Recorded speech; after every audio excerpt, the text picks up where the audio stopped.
Hey guys, what you just saw is a preview of what we're gonna talk about right now in the first part of this video. Uh, it's basically a sequence of demos in which EROS use the physically based lighting rules to achieve different moods and feelings in the same scene. So you'll see how dramatic can be the change uh, in the expression of what you see in the screen depending on the characterization of light. And it's not only it will show you that it's not only for realistic uh, rendering, but it's also to heavily stylize the scene.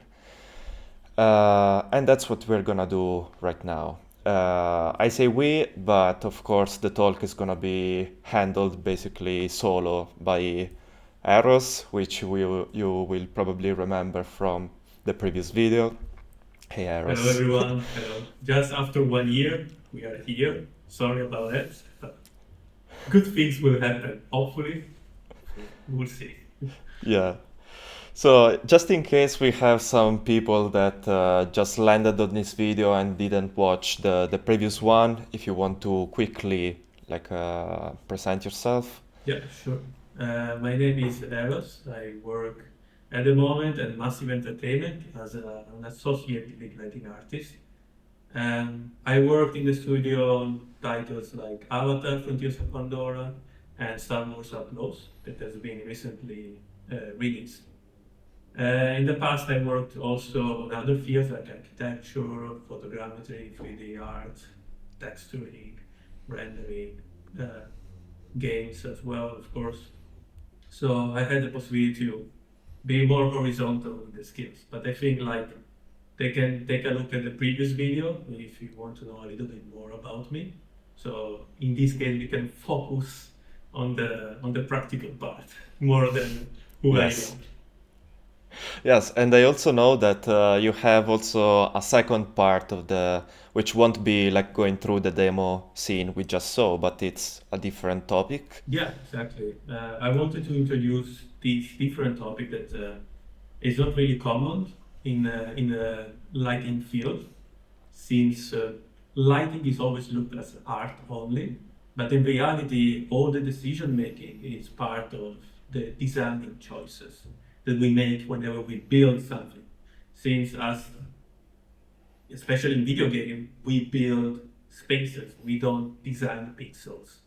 So, and to me, it's really important to know that we perceive the world in 3D in the game. We don't perceive it only in 2D, like it is in a movie, for example. So, and I will say it will be super useful to look into this talk and that part specifically, where Okay, everything so starts to do that. Yeah. it's basically about approaching the gameplay design, level design, not only like lighting a standalone, level design a standalone, but how to merge everything and make the disciplines, let's say, work together. Yeah, exactly. That's cool. Yeah, then we're going to make some examples, show some examples, of course, in some scenes, and go more in depth into it. Cool. Uh, right before starting, I just want to mention that we will repeat, of course, some of the concepts because they will be needed as we go through the video, but the bulk of the information about physically based lighting it has been eviscerated during the first episode of this series. So if there is something that you're missing or in general, be sure to see the first episode because it has a lot of information that today we're gonna apply in practice to create beautiful scenery. Hopefully, So hopefully yeah, beautiful. hopefully. So with that out of the way, I think we can start. Yeah, sure. So here we are in the editor, and we have one of the scenes. I can try to go directly in play, and we can see it with the context of the player, and then, of course, we are gonna open every lighting site that I created, and check what has been done so far inside of them. Also, the Sounds scene good. that I will use is part of a really old scene in a reel, Soul Slum. I don't remember which GDC it has been presented, but it's a long time ago. Still in Unreal Engine 4. And this also can show how likely reliable and modular it could be to work with a set of rules like the PBL is. So I'm going to do play, and here we have a character. The character, I took it from Jacob, that is doing a locomotion system. You can check it out in his own Patreon, and you can get it. I got it from there. So it's really useful. It helped me to have some basics movements that I could use to present. So in here we have the scene, and this one is one of the lighting side, and probably some of the people recognize the look of it. And probably one of those people is you, Champion, because I'm using the PBL Cel Shading. And Yeah, so basically, EROS went for this extremely stylized lighting, and then we said, okay, why not put on top the cel shading? so, And they said, okay, and why not at this point expand the cel shading to also have this half toning effect? And you can see that it's still working in physically based domain, let's say. I just changed it. This was a cool example to show you that when you're doing cel shading, you're quantizing the light. You're not tied to just do a step function that says, okay, this is dark, this is light. But you can also change the way you do it. And in this case, I created this 3D half toning that I think looks pretty good, and it's also quite spatially stable. yeah. I posted some stuff about it in my Discord. There is the possibility that this will become like a video of itself, like a follow-up on my physically based cel shader, which we remember it was something that I was able to achieve only after the first talk I had with EROS. So that shows how important it is to have the knowledge, and how it enables you to be creative in a sense, also in areas that are not directly related, let's say. Yeah, like it's So more like a yeah. perception, the fact that they are not related, but in reality, you can always parallelize your thoughts with the thoughts of someone else working even in a completely different field, because in the end, it's always about approaches, and that Yeah. tech is something that gives you the possibility to create those approaches to be. So that's for sure one of the points. Yeah, so as Jean-Peter said, this is highly stylized, so use a PBL, but the core of it, it's all regarding having physical base values. And what do I mean with physical base? Because these words can be taken wrongly or in a different way, but in this specific case, physical base means relying on reference values. That's the most important part, because whenever people think about physical base, they only think, okay, so that's the sun, that's the moon in real life, so that's what I'm gonna do, those are the values. Everything should fit 1000% in there. So that is the case if you want to make something super realistic, okay, so if that's your aim of production. Otherwise, if that's not your aim, you have to adapt to the world you are creating. You have to create your own reference of the world. So it's like stylizing a character. If you know how to draw muscles of a human being, you can modify those and stretch those in order to get what you need. Okay? But whenever you saw those muscles and those mechanical movement, they will always be grounded to real life, because those things should work. And it's the same exact concept in the lighting one. It's equal in the use of PBL. Yep. Sorry. So it's really important to take that specific part in mind. So in here, I went really to create like a shade of light temperature. So we can see that we start from a really hot light, then we start to go colder, then we maintain cold light, natural. So the moonlight is neutral, then we have cold lights from the ceilings, but then you can start to see the transition that starts to go more towards warmer temperature. And that one is the way that they use to bring contrast. And some post-processing as well has been done, and then we will see how much of it. So most of the lighting comes from emissives. That was another challenge that I wanted to try to see how Lumen can handle emissives. And that's also another important thing because it implies a lot of discussion regarding performances that are really important. So using too many lights could create too much of an issue for the production. Instead, if you can rely more on big surfaces with big emissive surfaces, we can get better information in terms of softness, and at the same time being really into the performance budget we all create, of course. Yeah. And this The one extra is the challenge case. that it adds is also that there is the screen space component that you don't want to look too prominent, let's say, because otherwise it will be disturbing. Yeah, because Lumen uses the screen space as a fallback. So basically we have the Lumen scene that will work independently, and that's where also the emissive is drawn. If you don't have your emissive in your mesh, it means that in your Lumen scene you have some problems with your mesh. So you have to readjust the mesh in order to be represented in the Lumen scene. And based on distance as well, if you go too far from the surface, Lumen will fall back to screen space to save performances, so it doesn't have to trace the exact pixels, but instead uses the Lumen scene. And you can see it whenever in the Lumen scene you see the objects going like yellow. That means that it's using screen space for those objects because it's optimized. Otherwise, you will see the actual representation of the emissive in the mesh. So that's another thing that could eventually happen. So yeah, here move. Go to this section.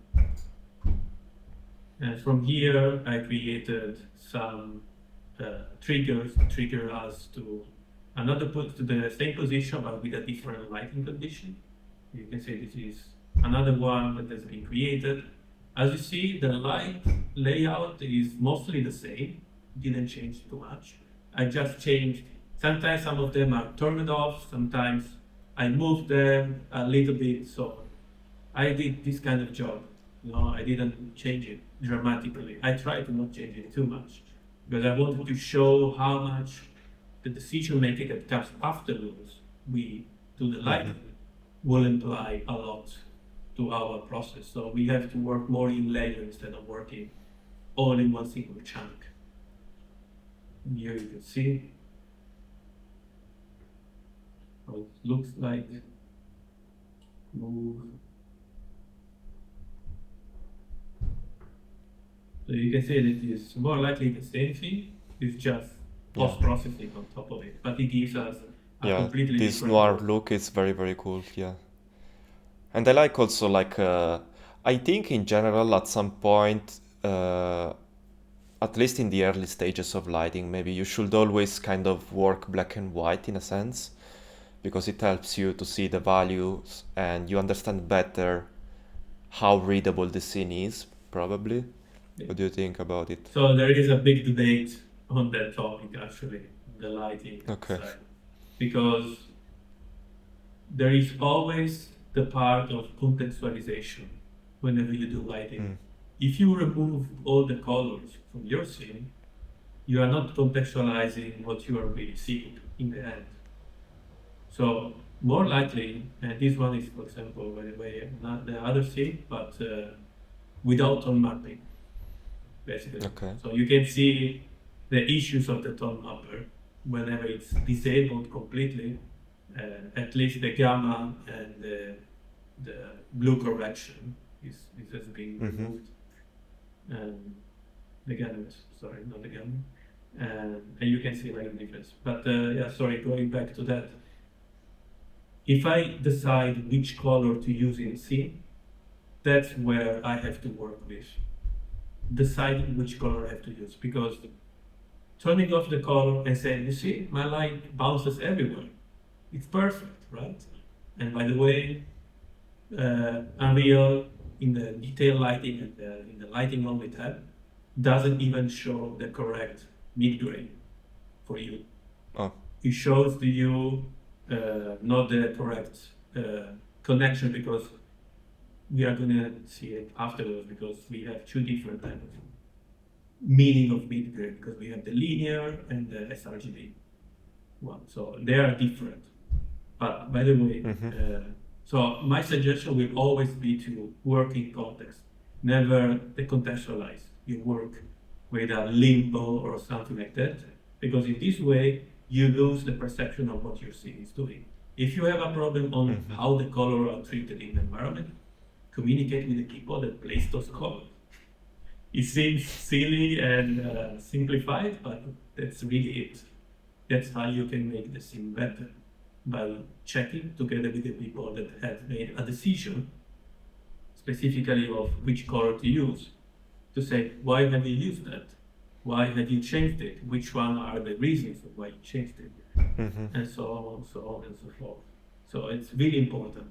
And this will fix probably 80% of the issues that you will have in the production, just by communicating with the people and say, why have you made this decision? Can we change it? How can we design our choices? And how we can make it better for the final image.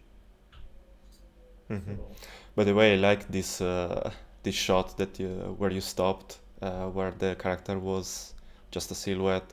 It's something that in games you never see. Like in general, everyone wants to see, at least who makes the game wants that the game in game you always can see everything everywhere all at once. But yeah, that's true. That's very flat. While in this way, like the character is completely dark, but you can see the silhouette, and that's enough. And it's also like way more impactful in this way. And everything still works. Everything still reads, and it's very cool to look at. Yeah, it's about decision making again.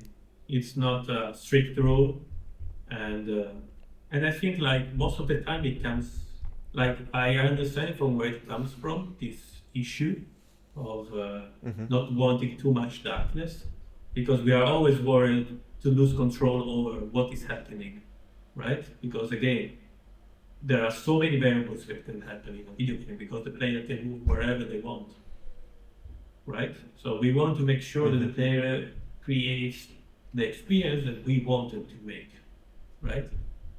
And speaking for designers, but shouldn't, but still, it's more of a my perception to it. But instead, what could be cool to do more in the future is to encompass ideas and visions towards what is the emotion that you want to give, not the path that you want to give to the player. And that's completely different. Like you have to say, this one gives you an emotion, seeing this silhouetting, this framing, this burnout, highlights and stuff like this, gives you an emotion, gives you something, a hint of something that then you create by yourself. Don't want to go too much philosophical on that tech channel, but I would say it's really connected to those topics. And here you can see it. FPS are timed because I'm recording 2 times. I'm recording my screen and I'm sharing it at the same time, so no worries, the scene runs well. And here, another thing. So I want to emphasize this part because it was painful to do. That's why I want to emphasize it. I want to show you how painful it was. So I wanted to do a version without any additional light, apart from the sun. So I used FX, like post-processing and stuff like this to merge more the visuals, but at the same time, I tried more zenithal type of light, and it was looking like repetitive, always the same thing. Like you were seeing character lit, environment lit, moving towards a path. And it wasn't feeling great. Like it was feeling like, yeah, I'm moving, but I don't feel the movement fully of the character. So I tried to find an angle of where this type of lighting could create to me as much differentiation to the character as possible. Like if you imagine having us moving towards a path by having always the character lit in this way, like always visible, to me it would look super repetitive. Instead, I found this angle from where you can see now that we get a lot more variation on the character the way we move. And this one gives us movement, and our eyes are catched by the movement you can see here. We get always something different. We get some poses faster, slower, and here, partially occluded, fully lit. And in this case, instead, we are fully lit, but in front of us we have subtractive values because we have the dark entrance. So we are shifting the information. So we have additional values of character fully visible, subtracted values, character not visible anymore, where do we have to go? And the entrance is like silhouetted, inverted, right? Mm-hmm. And in this way we can get this kind of interaction between the environment and the light. In this case, it was a really happy accident because I didn't change anything in the environment in order to get it. But so really good job to who has done the level itself because it was super cool. But later in the video, we are going to see how to do it by ourselves and why is it important. But in here, you can see basically an example of that. Then move. Yeah, it's super cool because there is always like a different shape that it's going on, and yeah, as you said, breaks up a lot the boringness otherwise of the like slow walk through a corridor. Yeah, in here as well. Like Mm-hmm. in a typical video game situation, you can say, okay, so this area I have to move, but I want to see everything, okay? Because otherwise the player don't know where to go. That's an opinion from where you can say, okay, so if there is loot there, then I have to make it visible. But why is there loot there? Is that really something that you are telling to the player to do in a way of grounding it to the storytelling, or are you just placing loot and we have to make it visible? That's it. So it's not an easy argument, this one anyway. It could be taken from so many different angles, what I'm saying, because someone can say, yeah, for the phasing of the gameplay, I need it, right? And my counter argument could be, okay, so now let's make the structure follow that information. Let's make the environment follow that. I will not place a light on the ground randomly nearby a loot, because that one will look super uncanny and it will remove to you the environment itself, why it is like that, the vision of it. And you can see here in this case how PBL will work, because these ones are the same values of the first version that we saw, but it's less visible because the EVs went up and the same amount of intensity will look lower, basically, right? So as we saw in the first video, please check it out. As Julian said initially, it's really important. So yeah, so this is exactly the same bright red light. Exactly. Okay. It's just because we have different values, we have different ranges, it will look different. So and that's correct in these terms, in the terms of PBL. And that's where like it comes the part of how we can adjust the environment in order to encompass this change that will happen. If you imagine this game being a 360 light movement, with time of day and everything, this area will look darker with this type of EV's values.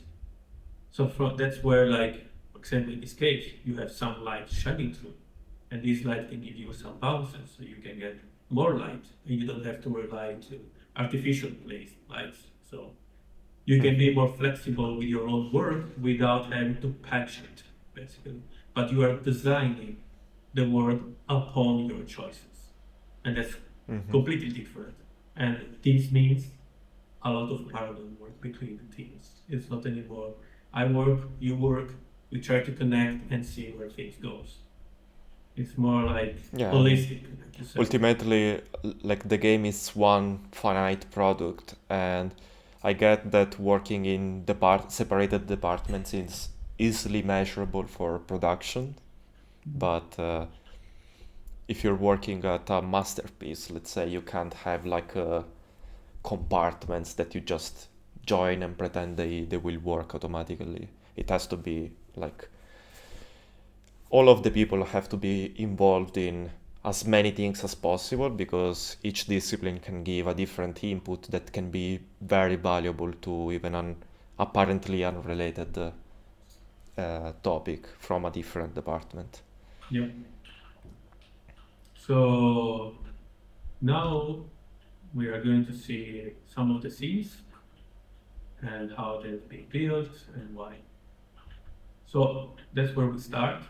Okay. In here we start from silhouette, so we don't have any light nearby us. The Noir, let's call it Noir version of this environment. And for the lights, I use a spotlight, easy peasy, in a blueprint, 1500 lumen. So I set it up in this way because I took some references around on how much it would be the intensity of a street lamp, okay? And I use that. That's it. And I have applied it. It's super easy, like a straightforward. Like this one is a bigger one, so it has more lumens. And those ones are the big street lamps, if you search for it. So, and so on and so forth. And that's where like you can, that's also another good topic. That's where like we can start to stretch. As you see, the asset contextualized in another position could also contextualize a different intensity of light. That's super important because in this way you start to get where you can start to bend the rules, okay, to serve the best way possible your idea that you want to implement. And you don't have to feel restricted. The PBL, it's a way to make your life easier. It's like whenever PBR has been introduced in rendering, because before PBR, if you wanted to create something more correct, like reacting more correctly to the light, it was super painful. But now that we have PBR, it's like much easier. So it's a little bit more technical, that's for sure, but still, the process makes things easier.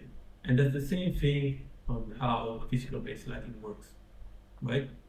So that's my aim in this presentation, to make sure that we get that we don't get scared, basically.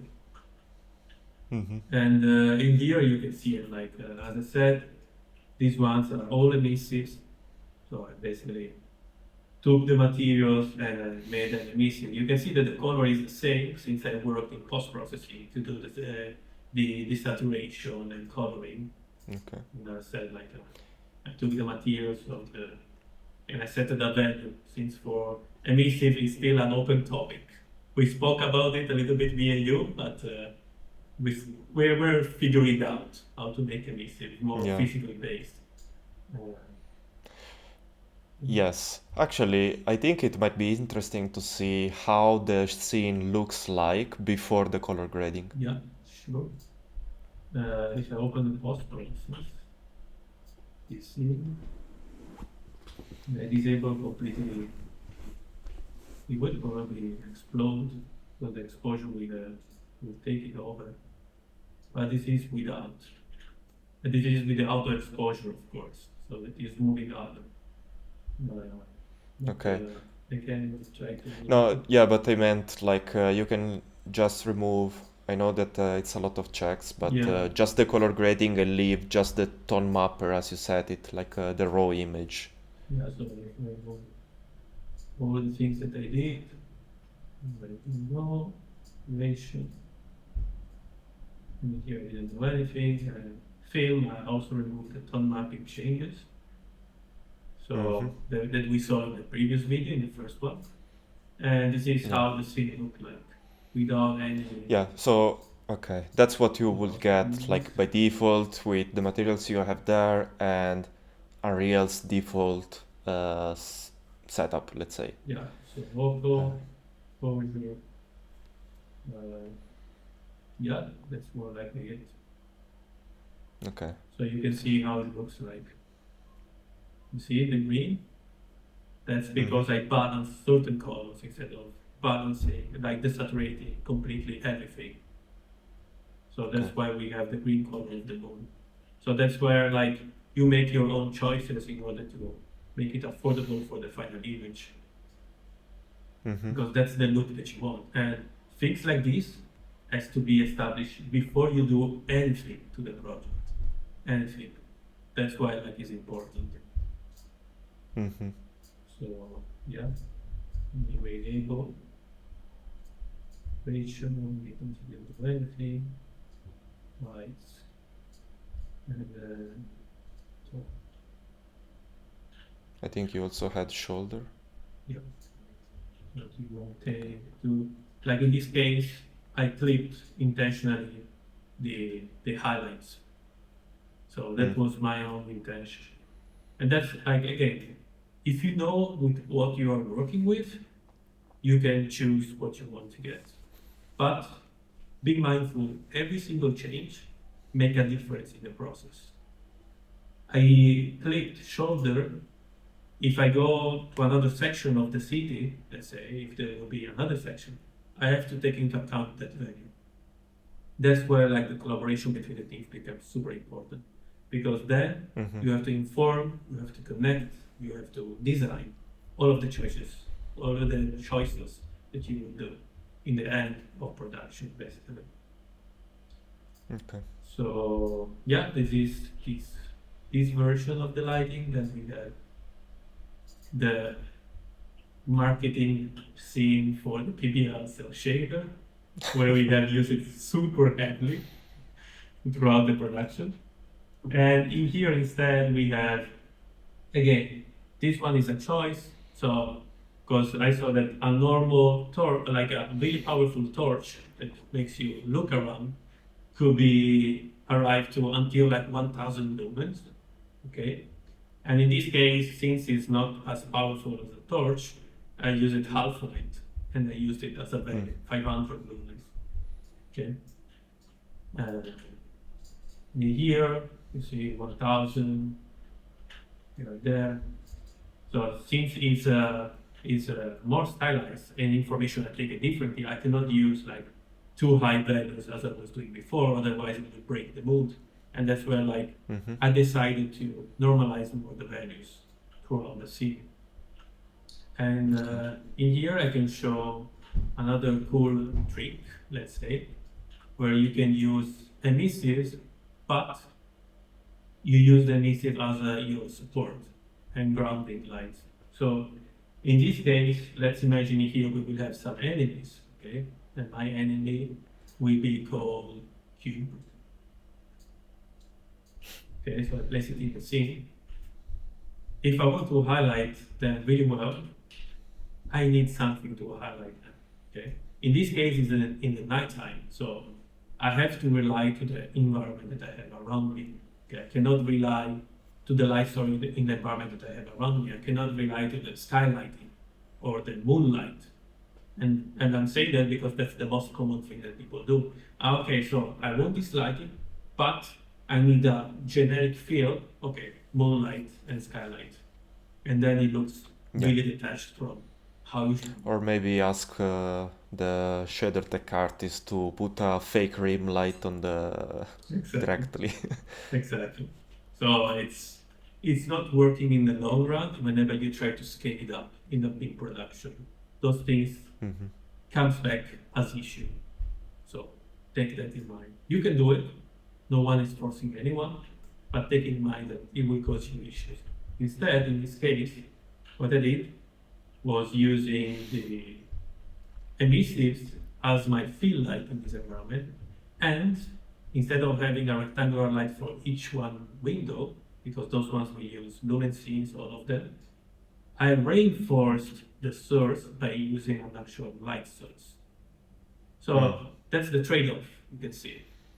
I use the light to reinforce the lighting that I already have and I have already pre-planned. Okay, so everything is well known. We know the variables. We are enhancing our variables because we know that direct light is not equal as the emissive, unfortunately, at the moment in the rendering cell. There are some technologies that are being developed. You can see it in Cyberpunk where they started to narrow more and more these kind of differences, but we're still a little bit far from it, making it like fully be reliable. In fact, now if I disable the light, you can see how it looks. Okay, it's still lit. The direction is the same, but that's where I go to enhance. Okay, and again, I'm not going, oh yeah, but I want every single angle to look perfect. No, that's not optimized. A tech artist will come towards you and say, get out of here, remove all of those lights. But in this case, instead, it will be more performance reasonable. It will be still grounded to the environment because your choice has not been changed, but it's been enhanced. Okay, and that's where like you can adjust your information. Okay, but still using the base ground that is the PBL, so I cannot put 1.5 as an intensity. I know which one is the intensity of all the lights around me, and I know how much light I want it to be. Like, I didn't want it to be like the lamp, the ceiling lamp, or the street lights. I didn't want it to be like the neons that tells me where to go in the path. Because of that, half the intensity. So you can see that the proportion is always there. So I'm keeping the proportion. Again, it's like drawing. I'm using that example because it's the easiest one to catch. You draw the proportion. Sorry, you wanted Yeah, I to mean, say? you don't even need as much brightness also because, as you said, you still have the emissives like shining light, so it's just like a little kick that you're trying to give. Yeah, but even like logically, if I see a direct light, could not be lower in this case Oh yeah, of course. than a diffused big light. Okay, because the bigger the surface, the lower is the intensity that goes off, and the rectangular light has been used for this reason because I can replicate the diffusion. No? So the 250 lumens are distributed in that surface, in that area. That's why. And I get Fair enough. like I maintain the actual scale of information throughout the whole scene. It doesn't look like identical. So here instead you see much brighter, that's the 500 that we saw before. And here we have another example from where instead we used only emissive to it. You can see that it's not as punchy as it could be. I like this term, everyone uses punchy light, punchy contrast. That's why ACE is built. So we don't have that much contrast as we get if we use an actual light, but instead, in this case, I didn't want to have something super visible. Okay, so I don't want to make the most visible thing in this case a garbage can. Okay, so I want to make sure that the path and the surrounding is visible to let the player understand, okay, go there, move there. Or in this precise case, it could also be go here and look at the vista. Okay, so you can see like that we are spreading an angle basically in this slide. We have this part lit and we have this part lit. We are creating two angles. And that's where this case where I choose to do that, it's not that everyone has to do it. I gave to the player the possibility to say, go there or go there. Whenever you will go on the left, that it's not like the actual path, you will see that there is a fence, you cannot really go, but you have the possibility to see the city and make you more involved into the actual environment. Yeah, I mean that's cool. That's a subconscious hint that you're giving because okay, that's completely dark there. So my first guess is to turn around and say, okay, what's there? Because I know that I can see there, Yeah. and you just see the city. From a level design point of view, I would say, and it's not that you modified it, but it's a happy accident in a sense, is that this action sends you on a tangent, let's say, that is not very long because as you turn, like the corridor stops immediately. So it's not that you waste your time like going there and saying, "Oh, it's a dead hand." Okay, I guess I have to backtrack because that happened recently sometimes, and I found that annoying. That it was just, oh, for the sake of making you explore, we will give you the dead hands, but the dead hands take like 2 minutes to walk through, and it's super annoying. Yeah. It should be likely meaningful also at that end. Yeah. It must be meaningful because it should give you something. It could be loot, it could be sensation, it could be storytelling, it could be narrative, it could be whatever. But it has to be something. And the lighting helps you to understand that, okay? To understand the space. And then in the next part of the video, we are gonna see spatial design especially. So we are not speaking about it right now, because now it's more about the visuals. But later we are going to speak also about spatial design. It is an incredible topic in terms of the GDC talk, that then we will go a little bit more in depth about it. Cool. And yeah, in here you can see from all of the colors, the only color that has always been in the distance right now is nearby us, and it's the one that we have to reach. Because you have like orange window, yellowish window all around, you see, but never reachable.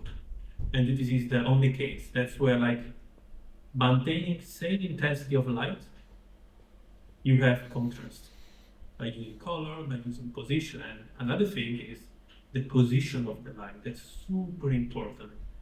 This light, same intensity, but is much more near the surface. What will cause much brighter deformation automatically without changing any intensity. And you can see how powerful it becomes to be, like the choices of where you place what and in which cases you use it compared to others. That's fundamental, and that's part of the whole holistic designing part with the different fields.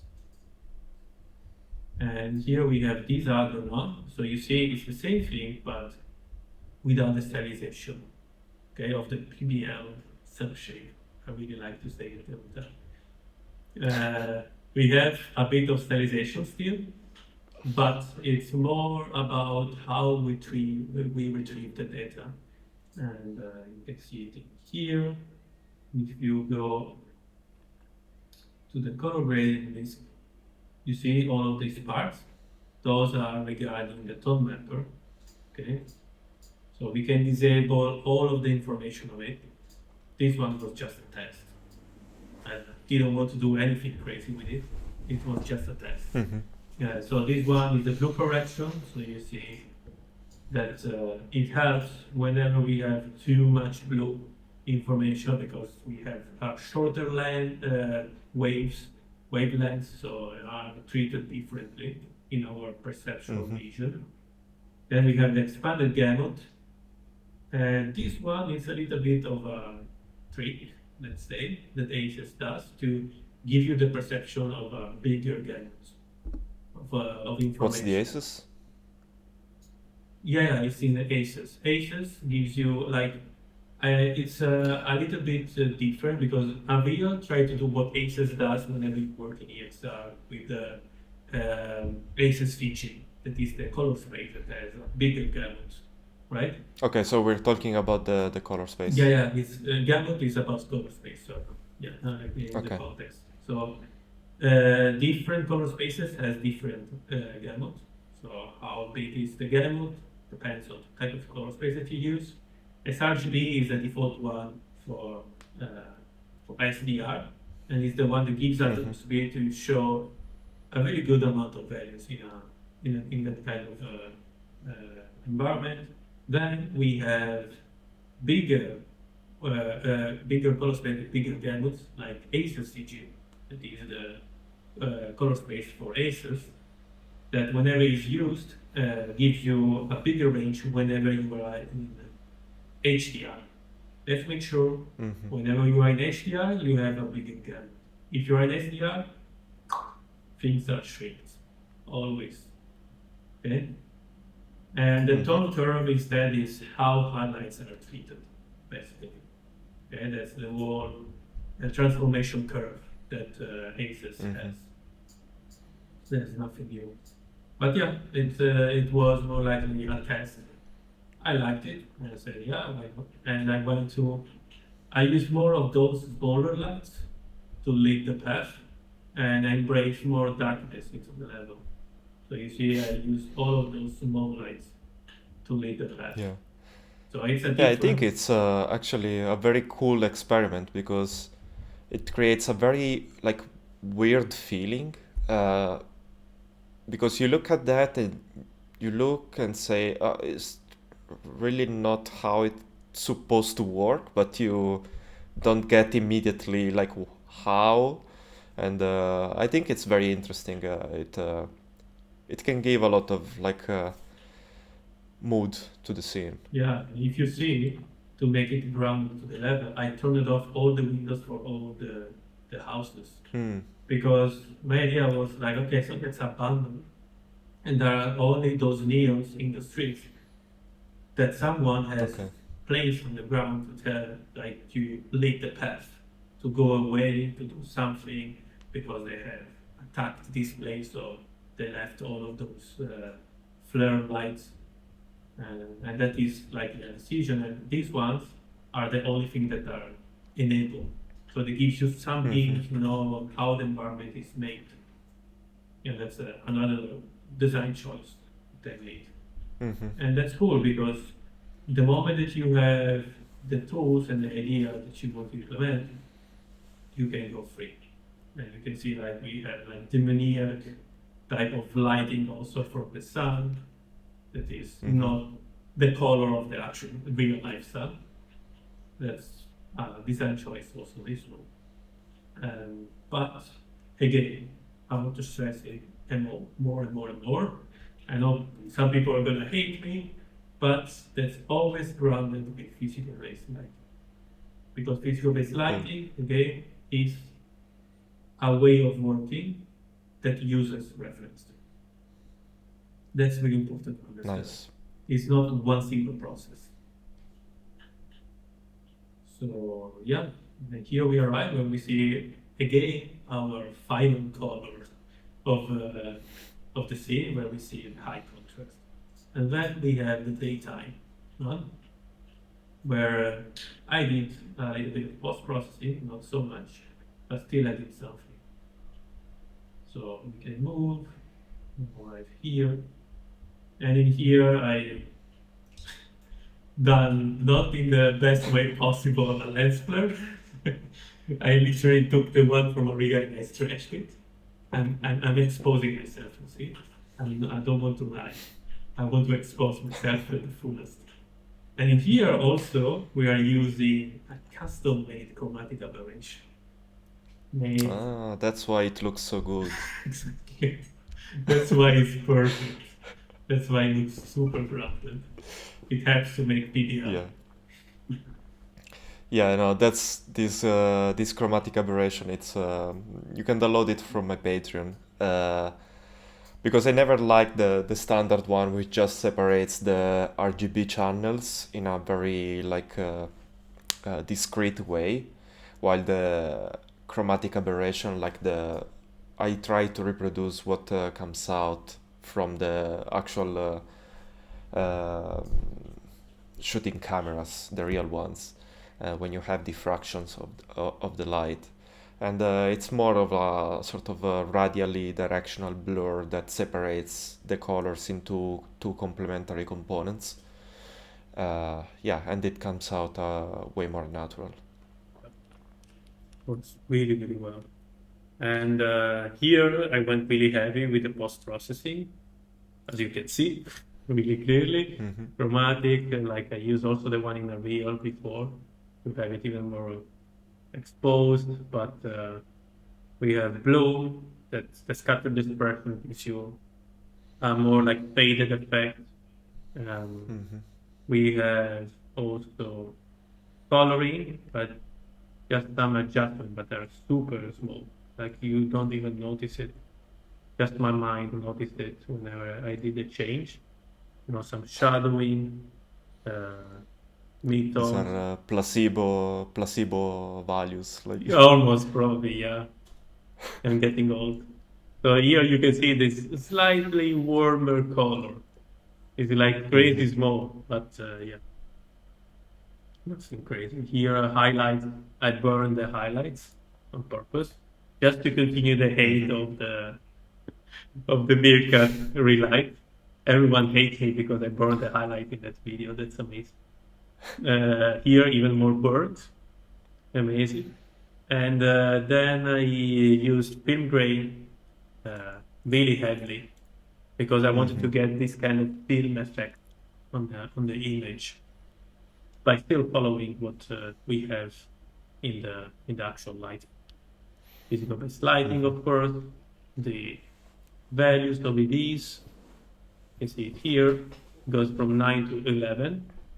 So I didn't use a single fixed value, but I gave the possibility to the system to move by a certain range. Because by default it's like minus 10 to 20. So if you move like gigantically and you lose control over the scene. Because you get like start to emphasize more and more like dark areas, but instead by fixing it you have the possibility to get a more grounded lighting every time. So especially in these dark areas where you don't expose too much. You see, like if I let it go, I lose all the contrast and the contextualization of the scene. Instead, if I lock Yeah. it, I maintain the contrast that I wanted. Okay, people can argue that it's too strong, it's too much like dark. Again, do whatever you want. It's your choice of what you want to achieve. I'm trying to show examples on how on what you can do, and then you can bend it and work with it as you like.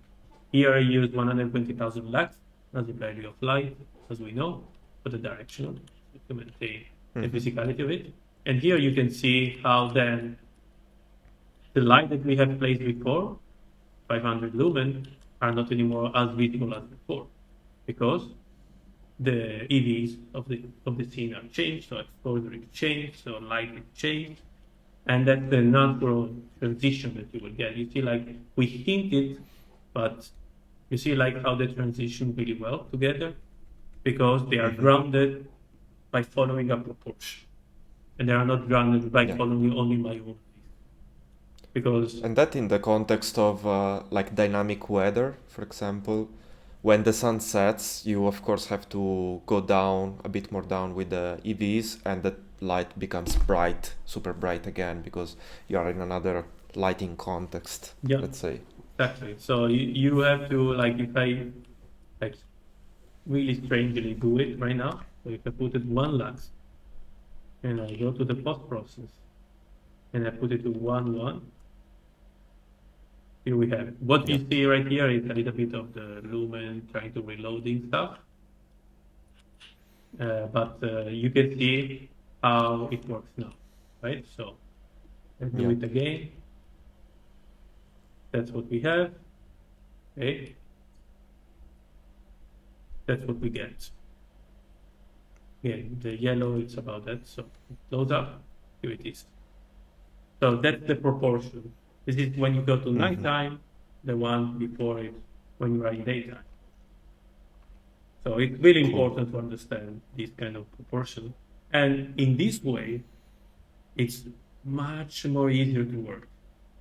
Super easy because you can go there and whenever you want to understand how a scene will look like before you do it, you can assess it in a much easier way because you know where your values will land, where your hits will move. And in this way, is you have data that tells you how things will work.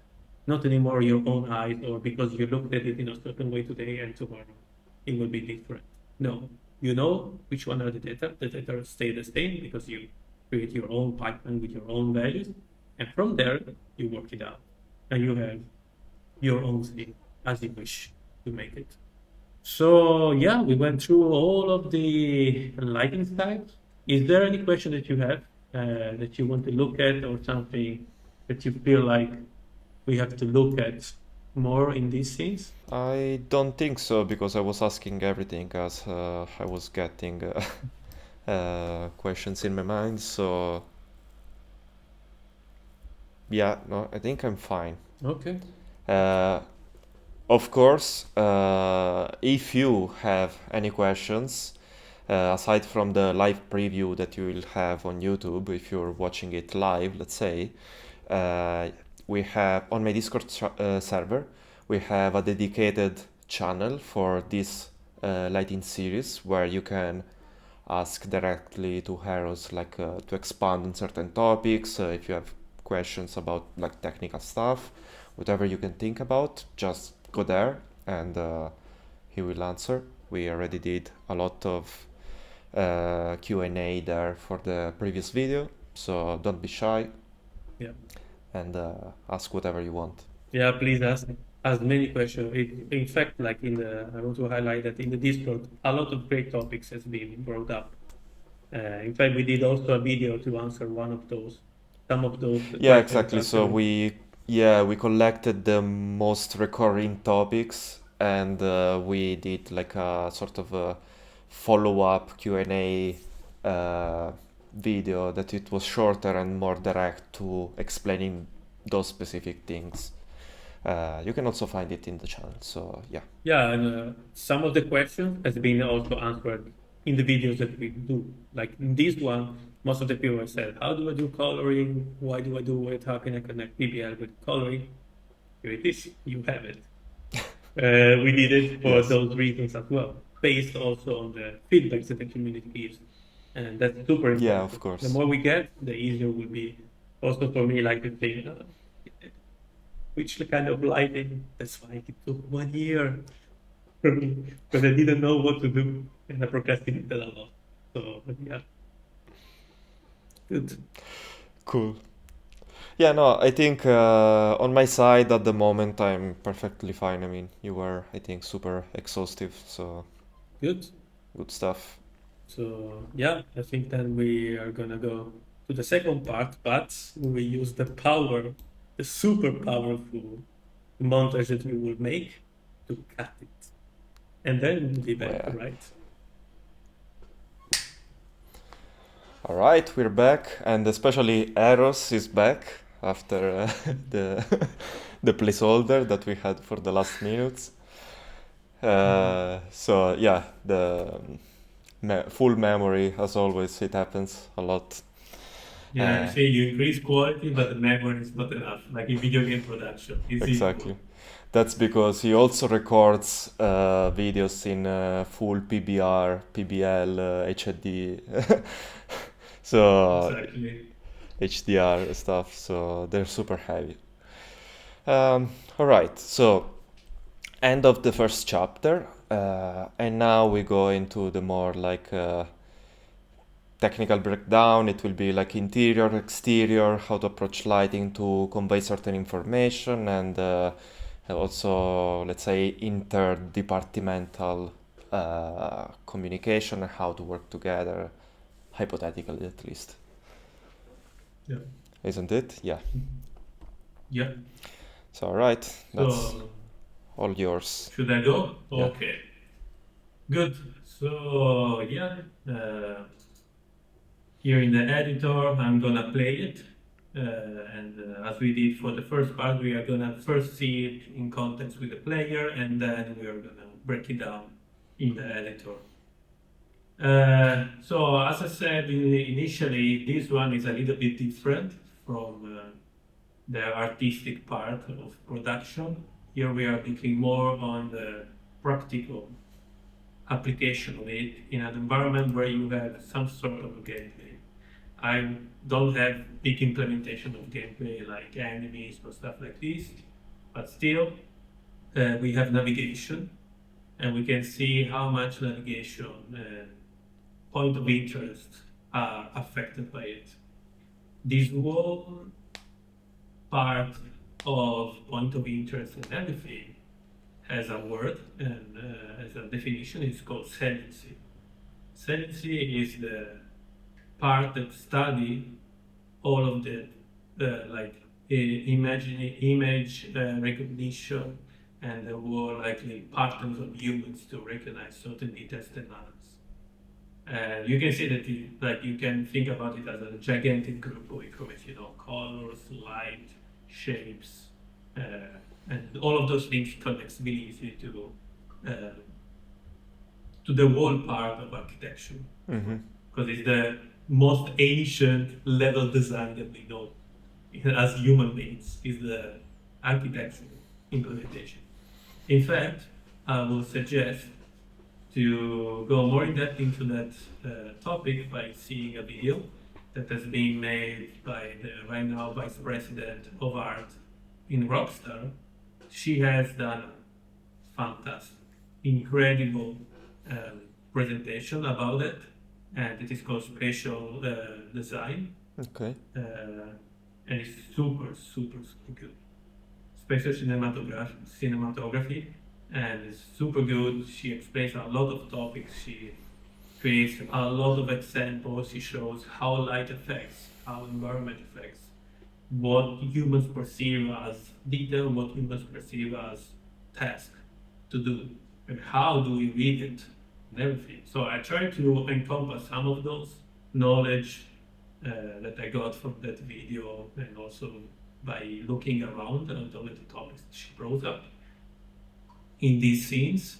But yeah, of course, if you want to have the real source with the real knowledge, you have to go on her video, and I think you will put it here, the link in the description, and also Jamil will do some information while speaking right now. So also before starting, I also to give also a shout out to one of my colleagues.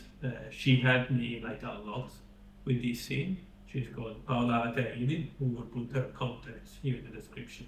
She helped me a lot with it. She's a level designer working in Massive, with all of that part of construction, how to make it more grounded. So I'm not a level designer. That's why I asked to someone that does it as a job, how to do it properly, but also counting that I'm not that good. So I try to do the best out of it to convey the ideas. So this is all the big group of information, and now we can go straight to the scene. All right, this scene right here, it has been inspired by one of the scenes in Uncharted 4, where you start inside of this cave after you arrive from the water. So you arrive here, and in here I used only natural light. Okay, and it brought me attention because it's one of those cases where lighting it is super tough, because you have sources of light that are super small, not artificial, so only skylighting, and a lot of occluders of objects. And at the same time, information units. Okay, again, super simplified. It's not one-on-one, and we can put some parts of the video from where it is in the game. But still, I got the inspiration from it. And here we can see how it is composed. So we have this section, that is the one with natural light. In the game, normally you have to go underwater. I don't have underwater animation, so I didn't do it, so I modified the whole environment. But in here you can see how it has been made, and then we will break it down technically how it is being made. But just to say, in here there is a light, a spotlight that emulates the sunlight, and in there is a rectangular light that emulates the skylight. And again, if you notice, it reconnects with the topic before. You have the source, you know where it is coming from, you have the design. You are enhancing the information, okay? But maintaining directionality and color of it. So it doesn't blow up or place some light just angled in another way so that it starts to look fakey, okay? So I try to be more grounded as possible. And again, as you do PBL, but then I'll show you how Yeah. specifically. And in this case, you're using a spotlight and not a directional light, both for control but also like optimization in a sense, so that you just Yeah, cast the shadows in that area where and it's then the needed. rest is GI, while with the directional light you will have everything like shadow casted everywhere, and even though you never see the light, basically, aside from And that then I little show spot. also a little trick Mm. on how I removed the direction line, because I didn't remove it. I did Okay. another thing. And probably some people already understood what, but then you see. And then we have the most important part here.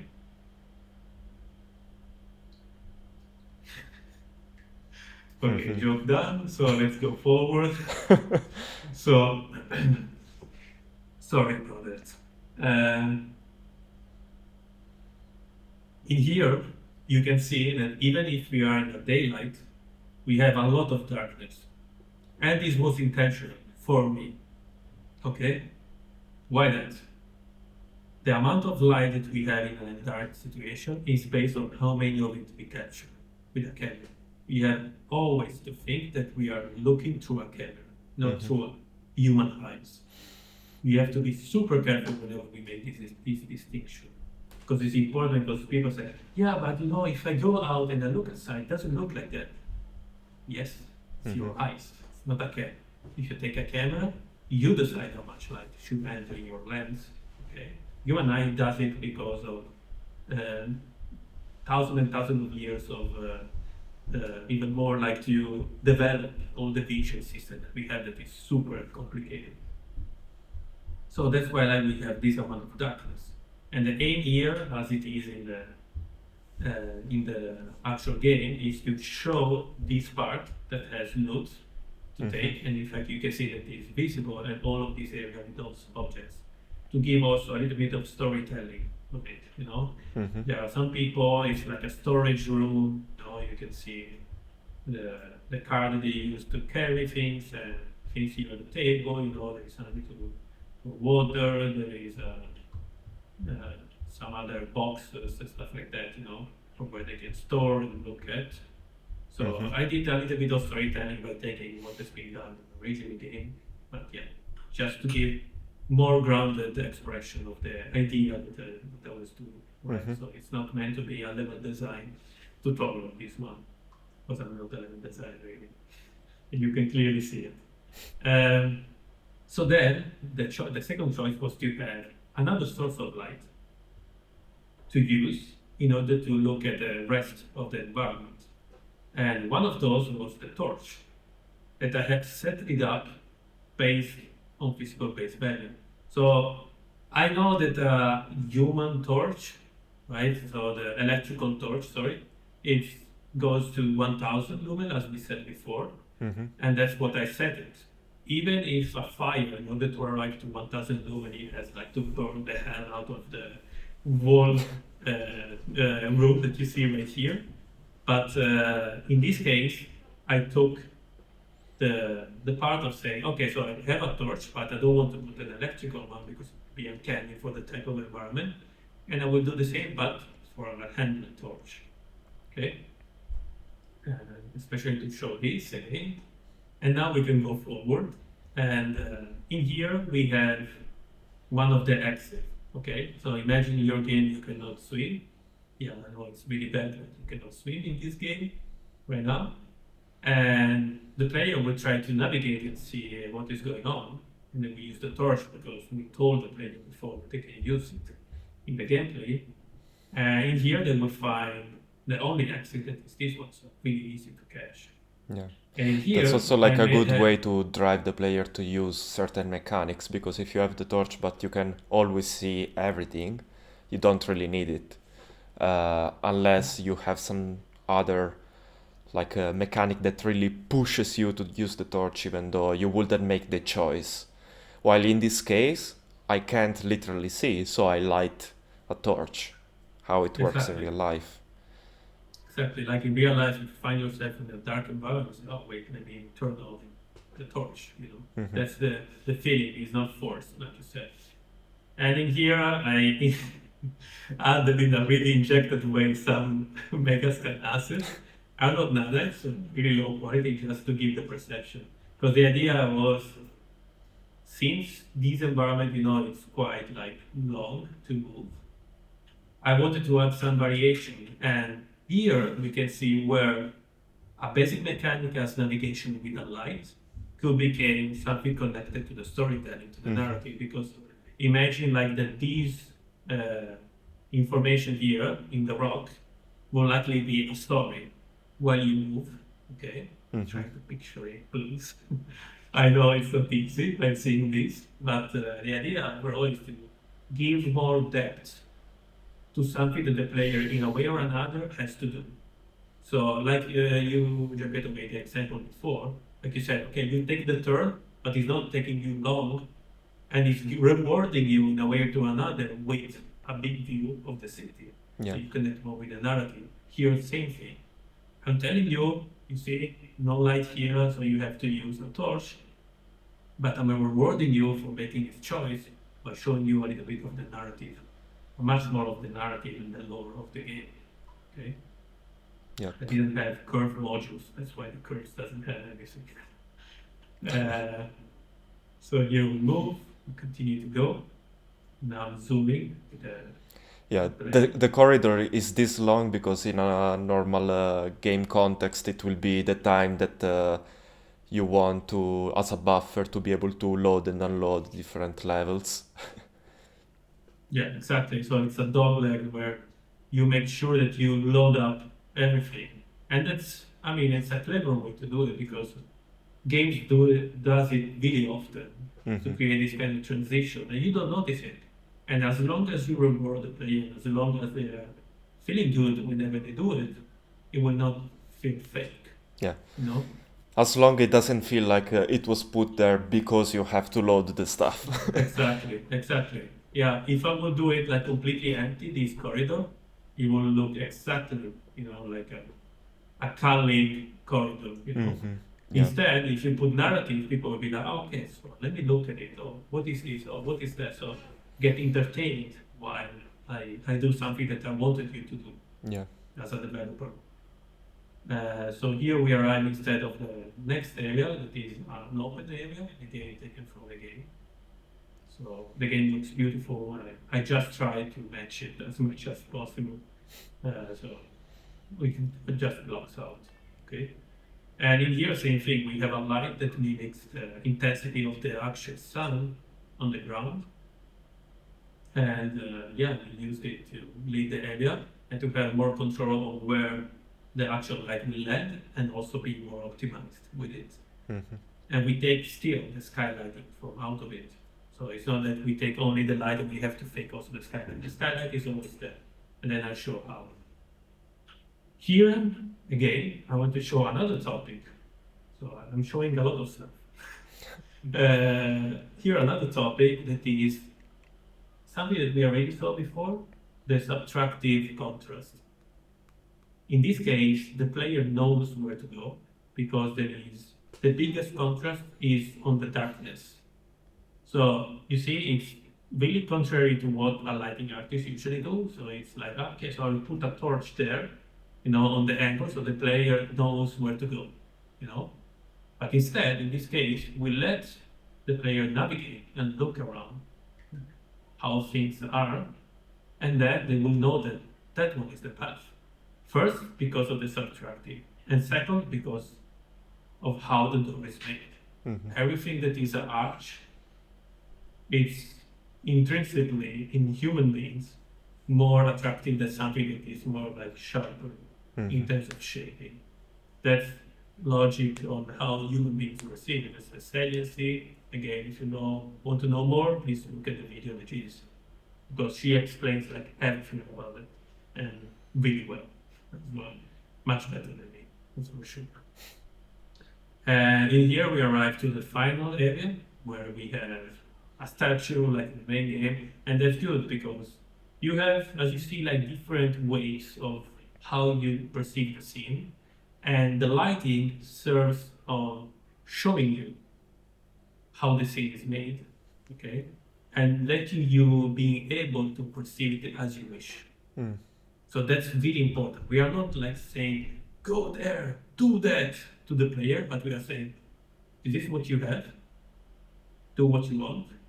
That's the hints that I give you. Now explore and do what you think is the best, and learn from your own choices. And that's what we have right here. I was also So looking at that's the ivies, I guess. They're not there just to have like a stylish thing, but it's also to give some shape to the shadows, no? exactly. So you can see it gives some variation into it.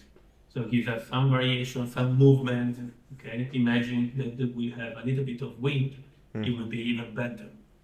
So, and in here now we go to the final area that attracts us, that is on the statue, and from here the trigger box, and we will change the type of lighting after reorganizing. Okay, so now we are in total darkness, right? And that's another choice that could be made. So we have the torches, you see, same value as the one we will handle with our own hand, but they are placed. Not always, not every time, but sometimes. And in here I can take my own torch. And now you can see that we have completely shifted the way the player will navigate the environment, because now it's total exploration. You don't have visibility, and you are also worried because you don't know what is behind you, what can come next, and what is happening really easily, especially also in far distances. And we have a little bit of moonlight, so a little bit of it, so just to mimic the presence of it, again with spotlight. Skylight we have it, but it's really small, and we perceive it more likely only on the speculators, because that's nighttime, so night is dark. Okay, remove the topic of all this night, please. And so here you can see all the objects as before, but now we have to move if we want to know what is going on around us. And that's different from every person. Sometimes people say, okay, so no, let me find the only way to go out from here. Or some other people are likely more inclined to say, okay, so let me explore what is going on. Why is this happening this way?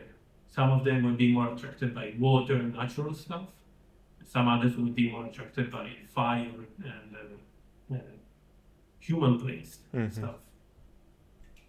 In this case, you can see that the exit, even if I remove the light, is still likely visible, the silhouette of it. It's not fully lit like it could be, like if I would have placed like another torch near it, but it's just slightly visible, just to give you the hint that you can turn on the torch, you can look at this, and then continue to navigate, basically.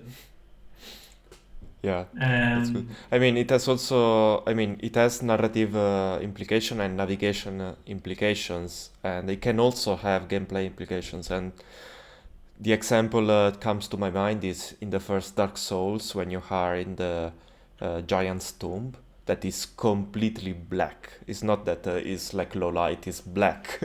And that forces you to make that choice of, okay, I will sacrifice the shield to have the torch in my hand and still and be able to navigate. And that's a very bold choice that they made, and to me it was kind of like refreshing and very innovative in a sense. Like it really puts you on the spot of, okay, I can't see shit here, and I have to make this conscious choice of like sacrificing my defense to be able to just walk around and see the dangers in like a very short at a very short distance.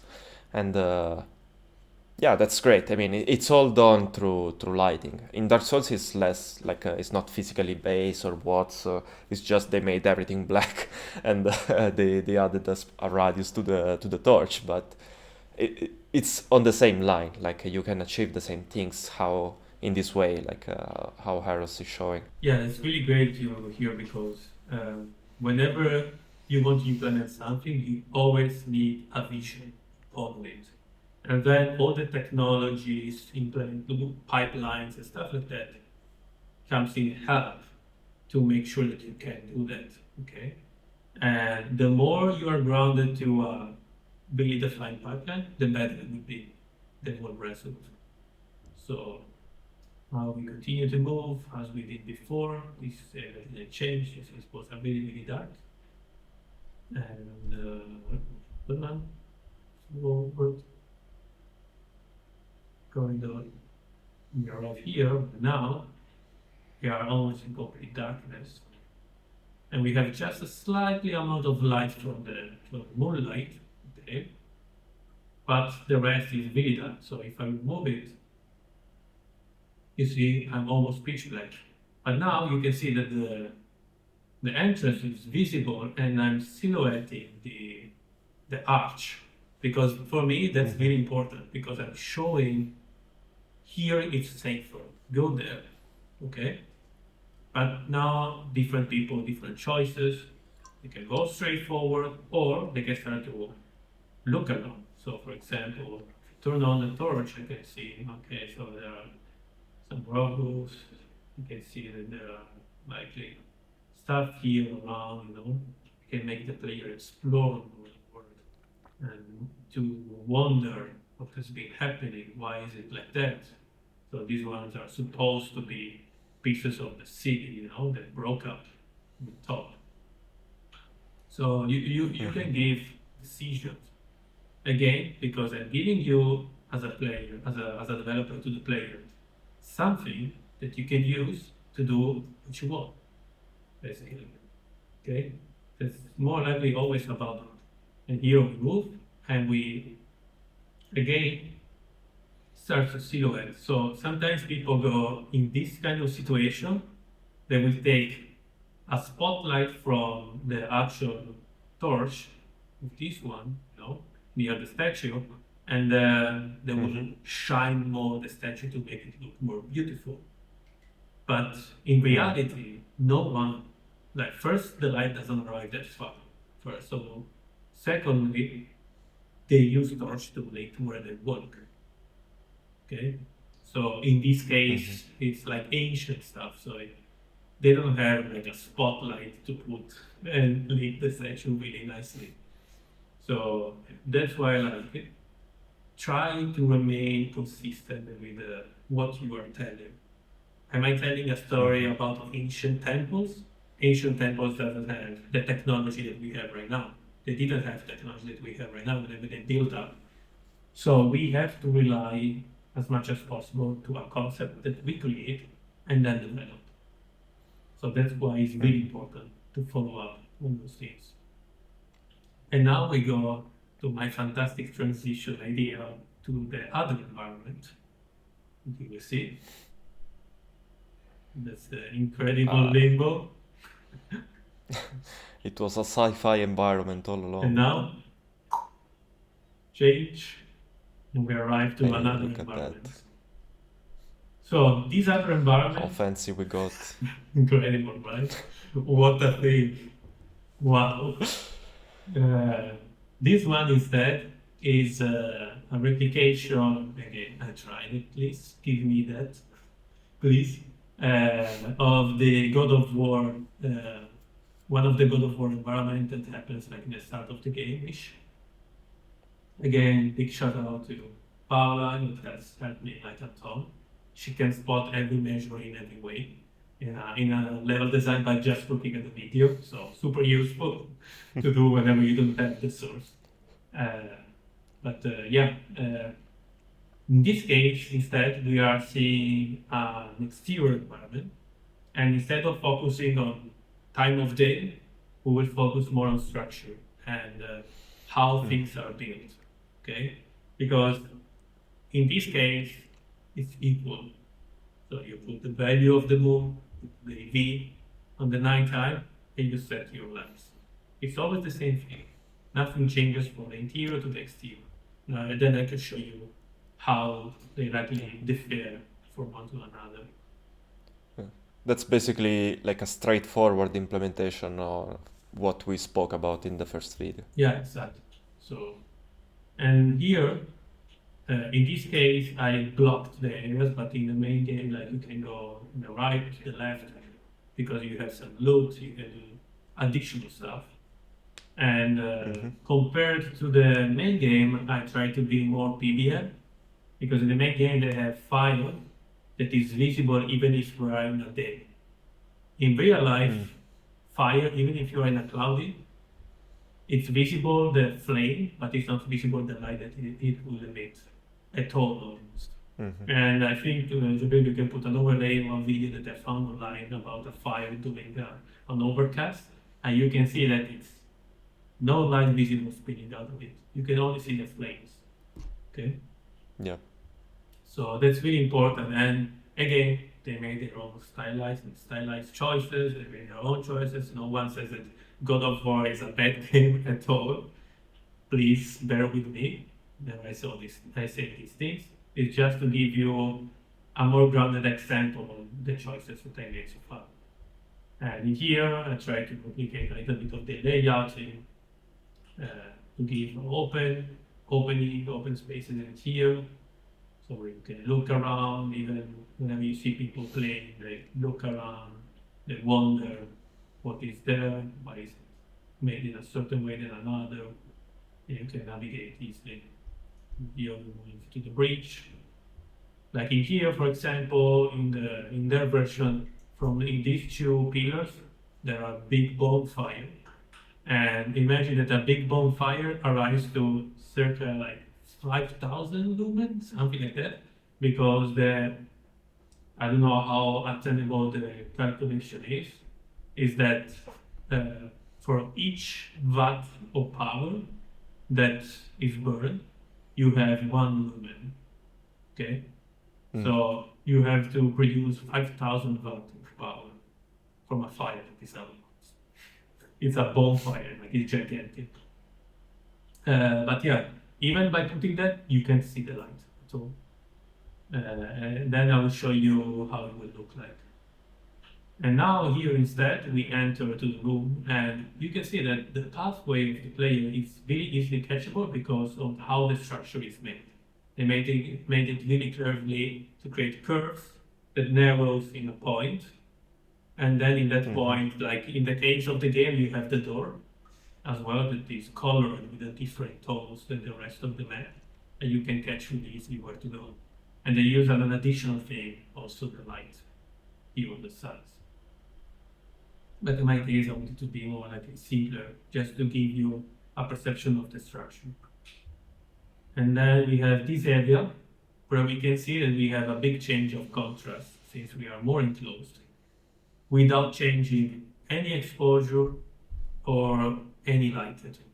We have the same thing throughout in this case. Why? Because in the other case, we were more enclosed, we were completely enclosed, and we had some small aperture of light. In this case, we cannot put ourselves in a position where we don't need the exterior, okay? Because we actually see it. And that's why light is different.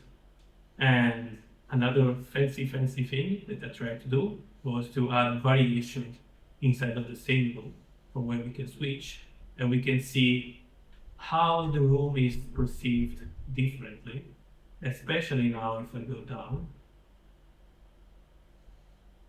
And I move down, you can see how much it changes the light on the character itself and how we perceive the actual scene.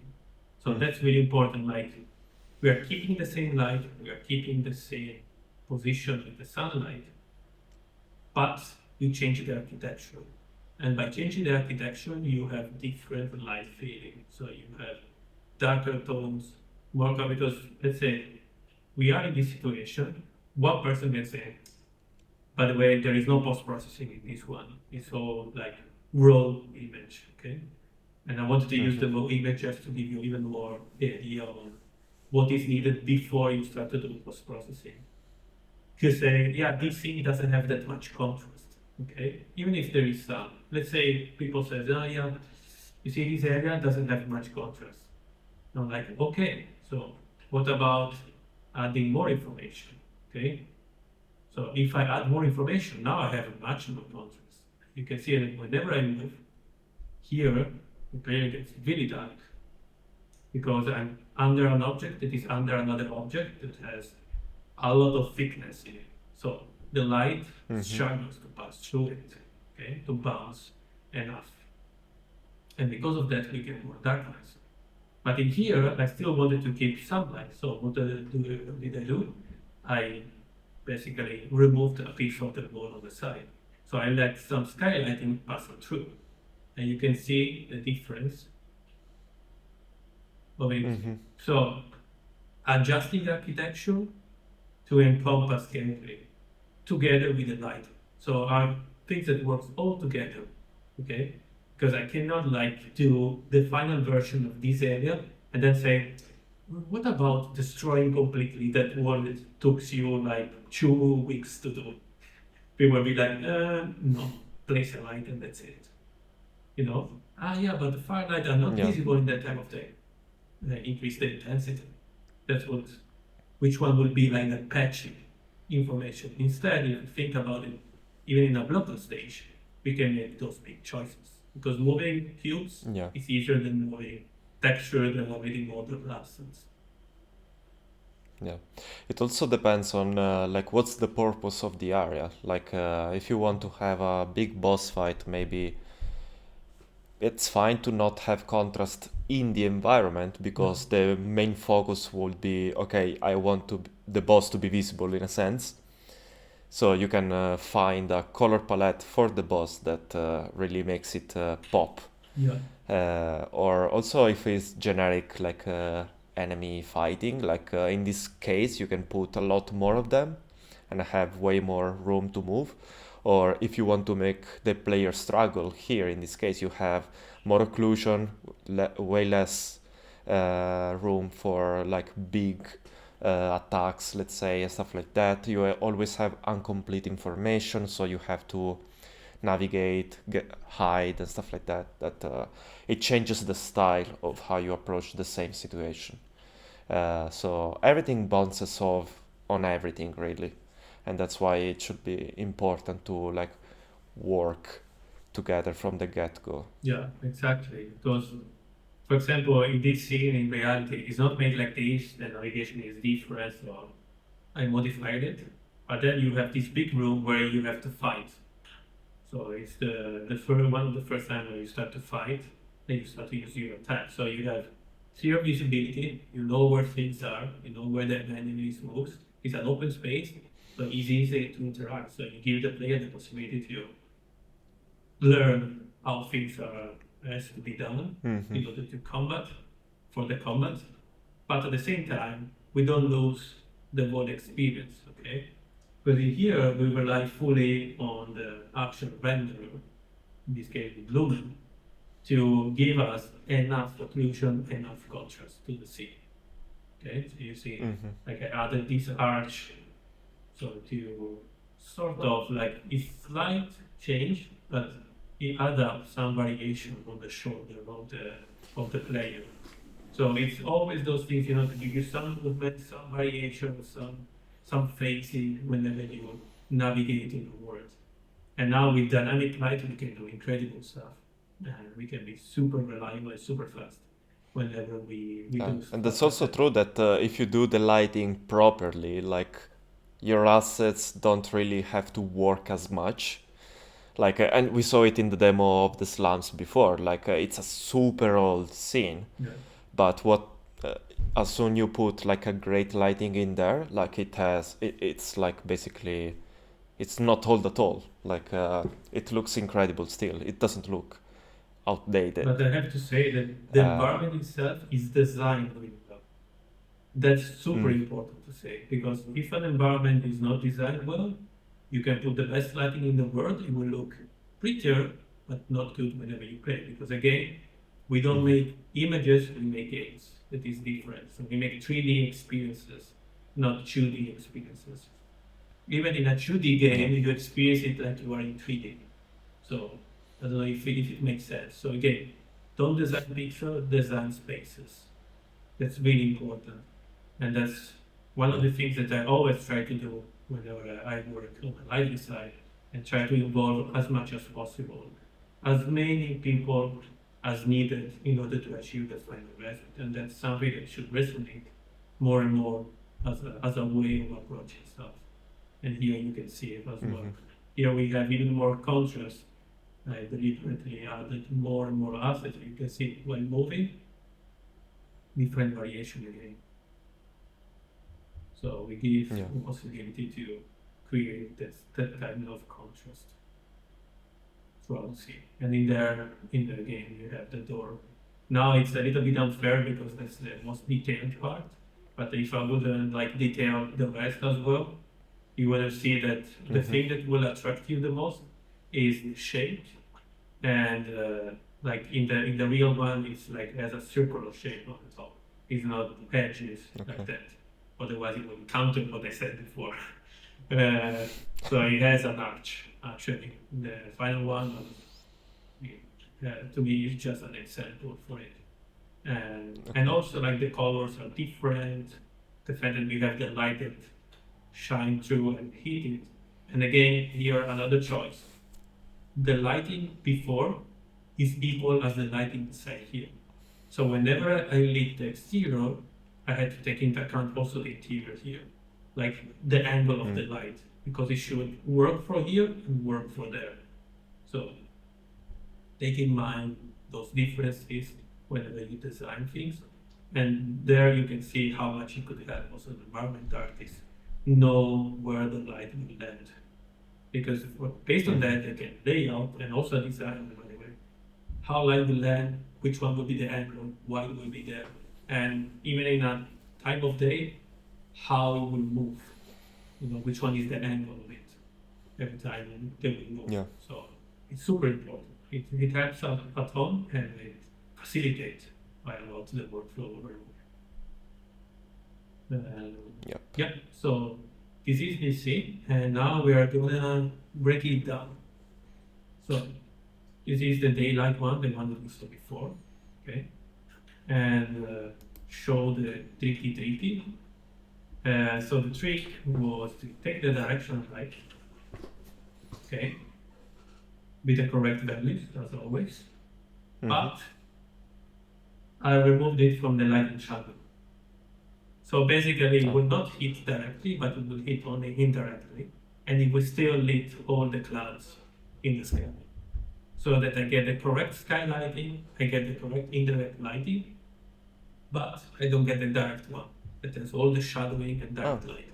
And in this way, I can be free on which direction of indirect light I want, and then place the direct light I choose to place with the spotlights or rectangular Interesting, lights. okay. Because you can still go here and see the sky. Okay? You can also fake the sky. You know, if you do a render texture and use it as a fake sky, you know, play it as a plane, you can do it.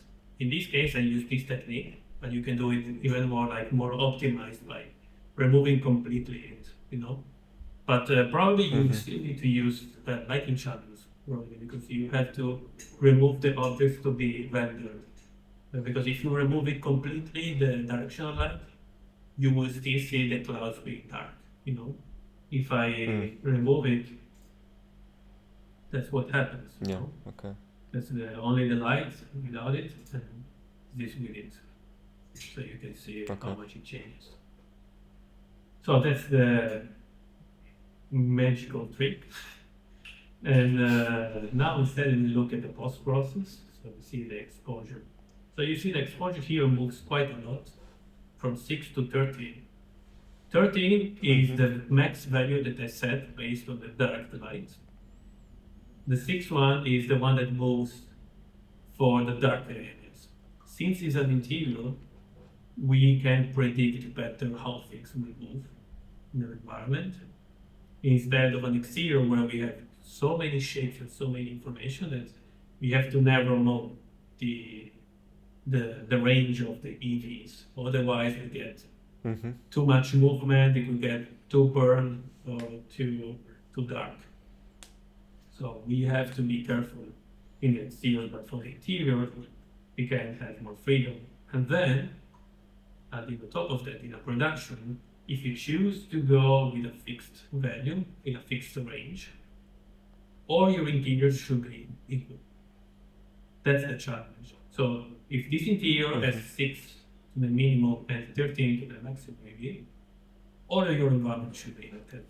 Because in this way, a light that works here will work there, always. And you are 1000% sure of that because you are maintaining consistency. And that's where PBL makes things smoother in terms of workflow. It's much easier to work in this way. So here, same thing, we have rectangular light. So you see that I use the EVE value, okay? In this case, for the skylight, it has still decay, okay? Because, I don't know, like, should we explain a little bit why the sunlight doesn't have decay? I think I want to go a little bit into that. Yeah. Go for it. So the decay of the light is how much you lower space of the distance from the source. Okay, so the further you are from the light source, the lower is the intensity. The sun doesn't have any decay. Why? If you count the distance and the size difference between the sun and the Earth, it's so big, right? So super far and super small, the Earth compared to the sun. Lights are waves. You can count lights as waves. If you zoom into a circle a lot, you will find a point of the circle that is a straight line. Okay? If you can zoom enough. You can approximate to a straight line almost, because the difference is like super sorry, I know that you are the king of curves. Yeah. So you can approximate it as if you zoom enough to a straight line.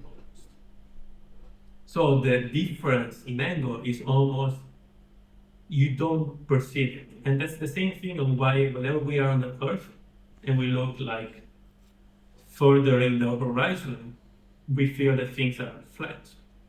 Okay? Even if you are in the sphere, you see the sphere, it's not flat. So we perceive it as flat because that sphere is so big that whenever we are on top of it, we are so small that we don't perceive that angle. At least we have to see really far distances and height and stuff like this to actually perceive that angle. But if you imagine the size of the sun compared to the size of Earth, that's minimum. So those waves that goes out from the sun, whenever they hit the Earth, by being so small, the perception of the angle is almost zero. And that's why the light doesn't have any decay.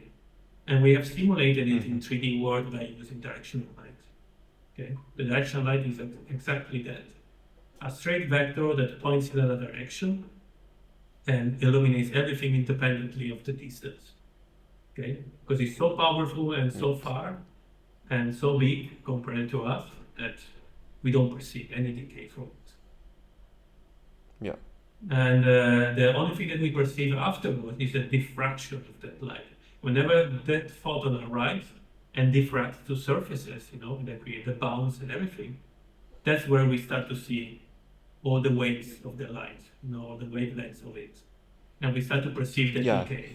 Which will be the concept of the projected shadow gets blurrier the farther away the projector is from the surface. Yeah. That's not distance of the sun changing, but it's like the light getting scattered across the silhouettes, let's say, of the object. Exactly. And then you have all the concept of energy conservation and what is going to give back. If you want to think about why we have bounces, if you think about like a swimming pool, okay, and you put a stick in the swimming pool. So you take a ball and you throw it in the water, right? What will happen whenever you throw it? We create waves in the water. Okay.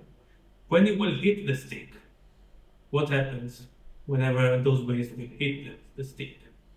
They will create the water will diffract around it. And we create other waves, smaller, weaker, but other waves.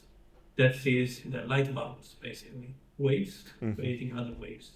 So you can think about it. So it's always the principle of physics that is giving back the energy, but weaker because there is energy conservation in the material that gets it. And that's why we have darker materials that get less bounces than brighter materials that get more bounces. Okay? So that's the underneath logic, let's say, but the science. But still, what we need is to understand at least the principles of it. And in this way, whenever we make a choice, we have a framework in our mind that we can use in order to afford what we want. And that's really important. And by the way, these knowledges, these things, I saw it in a tutorial made by Victor Perez. He is a compositor, and even if his work is completely like differs quite a lot in some way, in the practical way to the lighting for video games, the tutorial that he's done is called Master of Light. It's so good, so good. He explains all of these topics. It shows why those things, like why light behave in a certain way than another. He represents it in Nuke, but again, still super valuable as a source to use. Yeah. So then in here again, we use the rectangular light to also enhance more the light lit in this room, because otherwise, without it, we would have this. So you see, the light is there. We see the hint of it, but it's not powerful enough to arrive until here. So we have enhanced it. Because with path tracing, we will get more light, because we bounce more, we sample better the skylighting, so it's much more efficient with indirect lighting. But with Lumen, we have kind of a limit, let's say. There is the skylight leaking parameter, but it's not as much reliable as it should. So I wouldn't recommend using it, because it can cause you other issue. Instead, I would recommend to use this technique. Okay.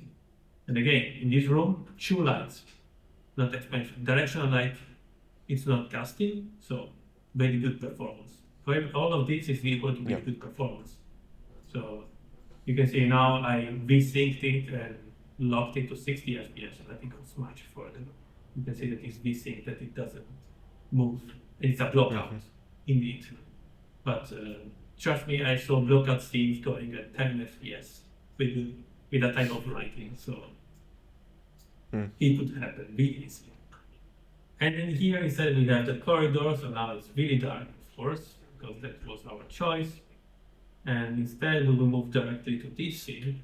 Here we have the corridor, and here same thing, directional light, you see, it points in the same direction of this, but it gives us only the indirect lights that we need. You see? Like this is it off, this is with it on. So we get the indirect, and the rest is all handled by the spotlight. And what I did in the spotlight, I used the histogram to understand the intensity of it. So I went here and I saw which EV value I wanted the light to have. Okay. So my idea was to have an EV13 from the spotlight. So unfortunately in a VO, you cannot put a light without decay by using physical based value. It will automatically go to unitless whenever you do it. Okay, so I don't know if it's feasible technology-wise and why it is like that. So I cannot give a full perspective in it, but that's the case. So that's why like you have unitless and non-physical based value. But to give a reference, what I did was here, enabling the decay, I was going to EV, I put say 13, okay, EV13, and then whenever you go to unitless, it will convert it. Okay, it's not a one-on-one conversion, as you can see that it's pricing it up even more than what it should be. So I don't think it's converting it in the right way, to be honest. But you can see that it goes much higher than what is needed eventually to balance it back to the right value. So you see it goes to EV19, so it doesn't match. You should go to EV30, and I saw that by putting it at 7.3, that's so bad, I start to get the right value. Then if I disable, the inverse overflow. Fair enough. Yeah, maybe because it accounts for the brightness at the source and doesn't take in account the distance. I don't know, just speculating. Yeah, But okay. yeah, it could be something that you see like right there. And by the way, the material that I'm using, all the materials that you see, apart from these that has some variations, are using midgrey. Let's speak about midgrey because it's really confusing people. Especially in Unreal, it's not helping at all with it. Why that? The exposure system in Unreal tries always to bring the materials to 0.18 linear midgrey. Okay? That is different from Okay. sRGB midgrey. Okay? So linear midgrey, so in Unreal, in the parameters here that you can set, these ones are linear values. When someone says to you, can you put it to midgrey? You know, you go here and you go 0.21, okay? And 0.18, sorry, 0.18. But the 0.18 will not match fully with the sRGB because there is also the linear sRGB, okay? So it's not only Okay. linear because there is the linear one, it's the one used in the engine to do the math to calculate how many units you need for the scene in order to arrive to that value. And then you have the color Okay. value that is calculated in sRGB because that's what we visualize in the texture, right? So we use sRGB. And the value of linear, that you can find it also in Wikipedia, for sRGB is 0.21. Okay?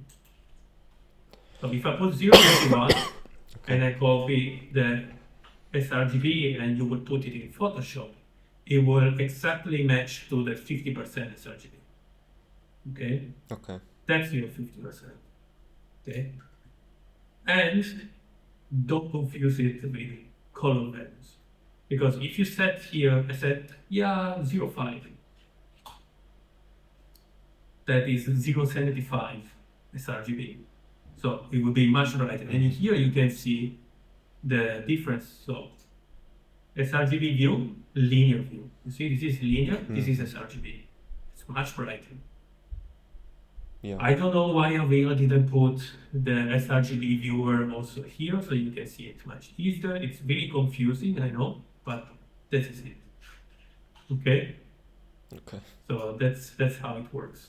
So whenever you put the mid value to work with the lighting, you put 0.21 because that's what the exposure system will use in order to give you the balanced value that it takes. The 0.18 is not a random value, it's the same one that is used in photography because because it means that that one is the perceived perceived mid-grade by the humans. Okay? That's what it is. And that's why it's used as a reference for everyone. So you can see that if I go to detail light on lighting only, you see that the color is different. It's not the same. And I can see it by go to visualize, open my graph, go to that light, okay, and go to this is detail lighting and go into lit. You see that the curve moves because they are not the same. So this connects to your question initially. Is it good if we put it to mid-grade? It's good whenever you have to do designing because it will give you how the light will be perceived by the camera lens. But then all the colors that you will add more as a luminosity or lower, those will make the difference as well. But you can use these values. Yeah. So if you rely to the lighting only or the detail lighting, that will not be equal to what you will have. Okay? Yeah, no, in that regard, I meant more. Now I understand. I meant more black and white, not really mid-gray. Like desaturating completely the scene to see just the value brightness of what you're building, including the colors once we translate it to black and white. Yeah, black and white. No, in that sense, yeah, it makes sense. Okay. Like, for example, if you do black and white, like go to global post process, remove saturation, that's not a correct black and white. By Yeah, the way, exactly. so it's not It's not. equal. You have to desaturate only the perceived color in a certain way, because human eyes doesn't perceive every color the same way, every wavelength. Okay, so it's really complex, the black and white topic. In fact, in photography, there are certain tools that only does that, or actually cameras that only shoot in black and white, because of that reason, because it's super complex, and it should give you the values. You can use it as your own sake to say, okay, for me it works, but in reality it doesn't happen. To be completely Yeah, I mean, honest. it's also true that I know about photographers that produce black and white photos, but actually shoot in color first because they want to control the way Yeah. the So black in and white that comes case, you out. are Yeah. making a style, you are not checking your scene. You see, like it's different. So if you do that, you are creating a scene with your own decision based on your own values. We are not Okay, fair challenging enough. data. In this way, because we have data on the material that is equal everywhere, we are challenging the data to see if they are correct or not. And then all the rest comes after it. So in this way, we're really consistent.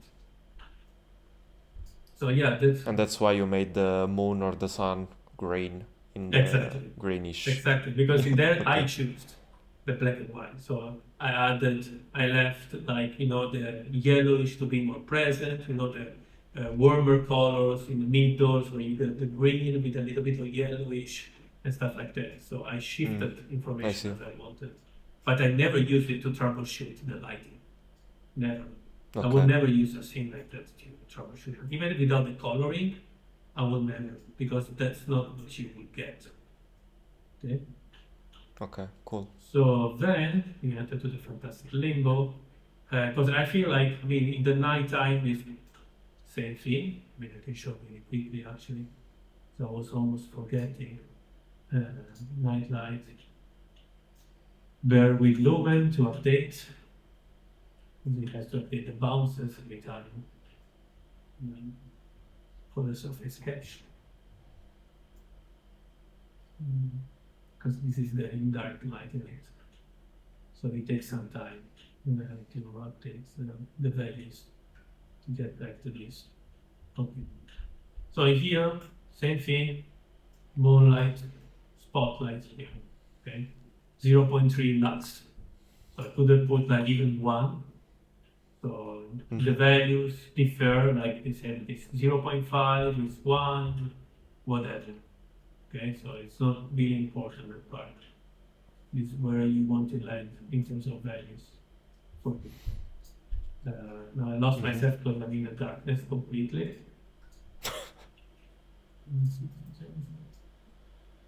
Okay, we are back on track. Same thing, post-process here. You see, that's another thing. I used 6 before as the lowest value in my interiors, and I used it again in here. Independently on time of day and stuff like this, the exposure is the same in the interior, because in the interior I can control everything. Okay, if I don't have too much of the exterior entering, but for the exteriors it's not like that. So you have to adapt more, and that's why you have to again see which way works the best for you. Okay, in this way, like I also had more contrast, because if I would put from 1, that's what you will get. You see same intensity, different proportions of light. Then we get more moonlight, more light from these torches that are now quite powerful. But that's again decision making. And this is again light bleeding. Yeah, this is the fog bleeding more than that, because dynamic objects are not taken into account in Lumen, because I was animating these objects, so I had to do the switch dynamic. It's okay, right? It's okay. Yeah. But that's the work part for this section, and I would say now we can go to the next one. Okay, involved in this one. So in here, we went a little bit different. We gave, you see, a smaller amount of movement to the EVs of the scene, to not let it like blown out whenever we were seeing a smaller corner, okay? Because that's also how we should do. I mean, it's not equal to the eyes, but it's a little bit into the, so we don't adapt to every single detail every single time. Otherwise, we will like have a headache every 2 seconds whenever we work outside. But instead, we perceive the illumination of the scene, and it takes like 50 minutes for the eye to arrive to the lowest value that you could do. So big.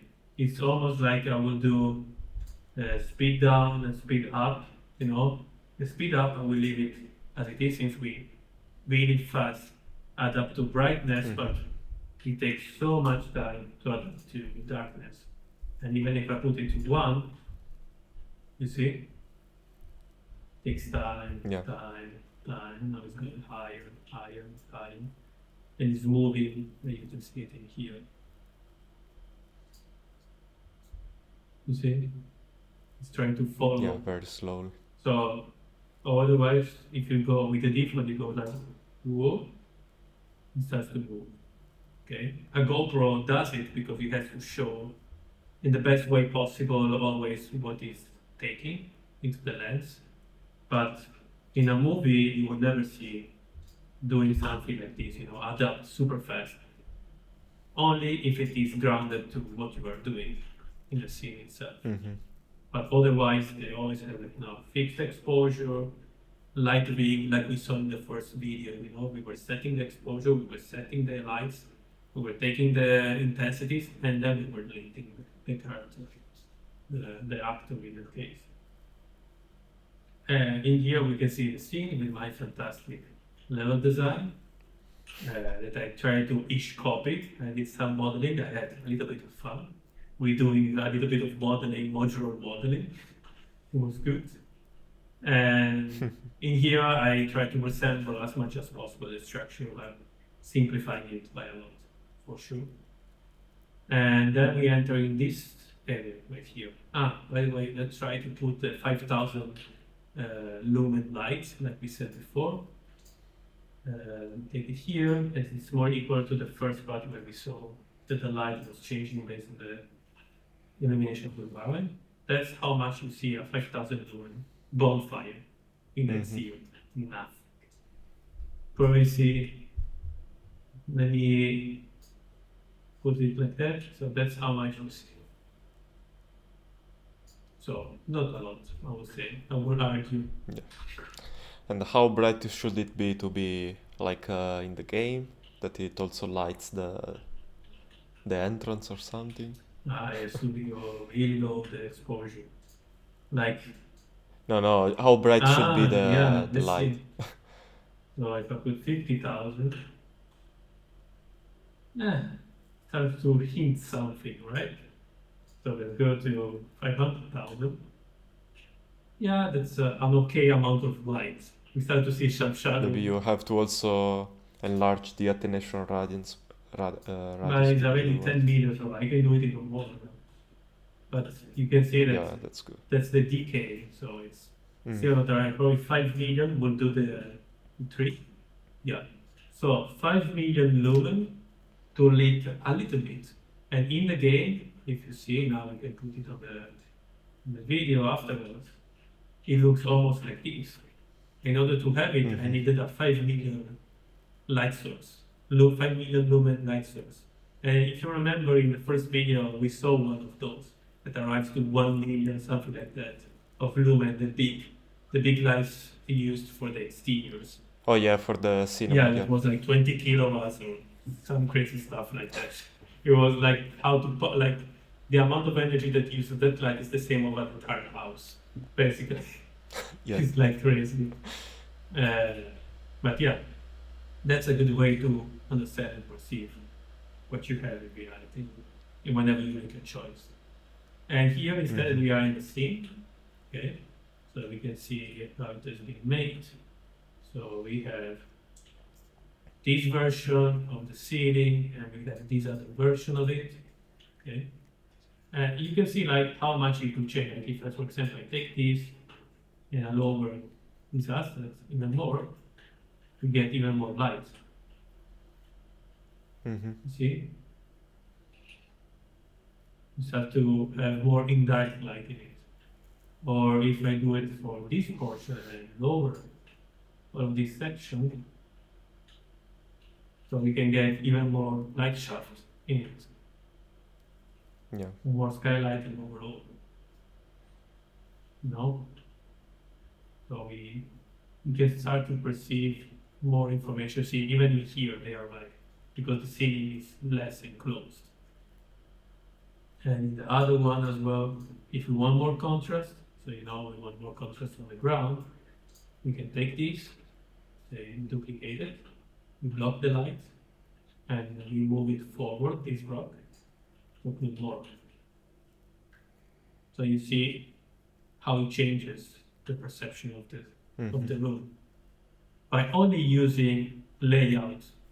Okay, and if you can provide this kind of information to a designer, or the designer itself can do it by streamlining processes, you will get a much easier life.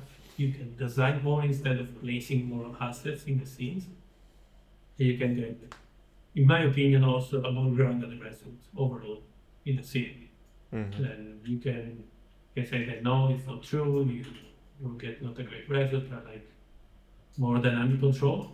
Of course, you can do whatever you want, but in a big production, we have to think about scale. How big the scale is. The bigger it gets, the more we have to use references to do something. In here, I'm using a gate at 5000. You can see by having a darker environment, it is much more visible, okay? Because the environment overall is darker than full exterior with the sunlight hitting, okay? So you can have a torch, but it will look like this. And again, if you go 1, 1, and we take it directional, and we put it again to 0, 5, and we let it adapt. Zoom in, it has to adapt. Maybe it failed because I changed it before adjusting the light value. So that here, how much it actually takes. This is the default. So I don't worry, I didn't change it in the 0, 1. So you can start to see how much a 5000 lumen will illuminate a room like this one. Okay, because it's a bonfire. Bonfire is gigantic. Okay? If you want to do a normal one, it could be 250 lumen. It's already a big fire. Something like a torch, 500 or 50 lumen, something like this.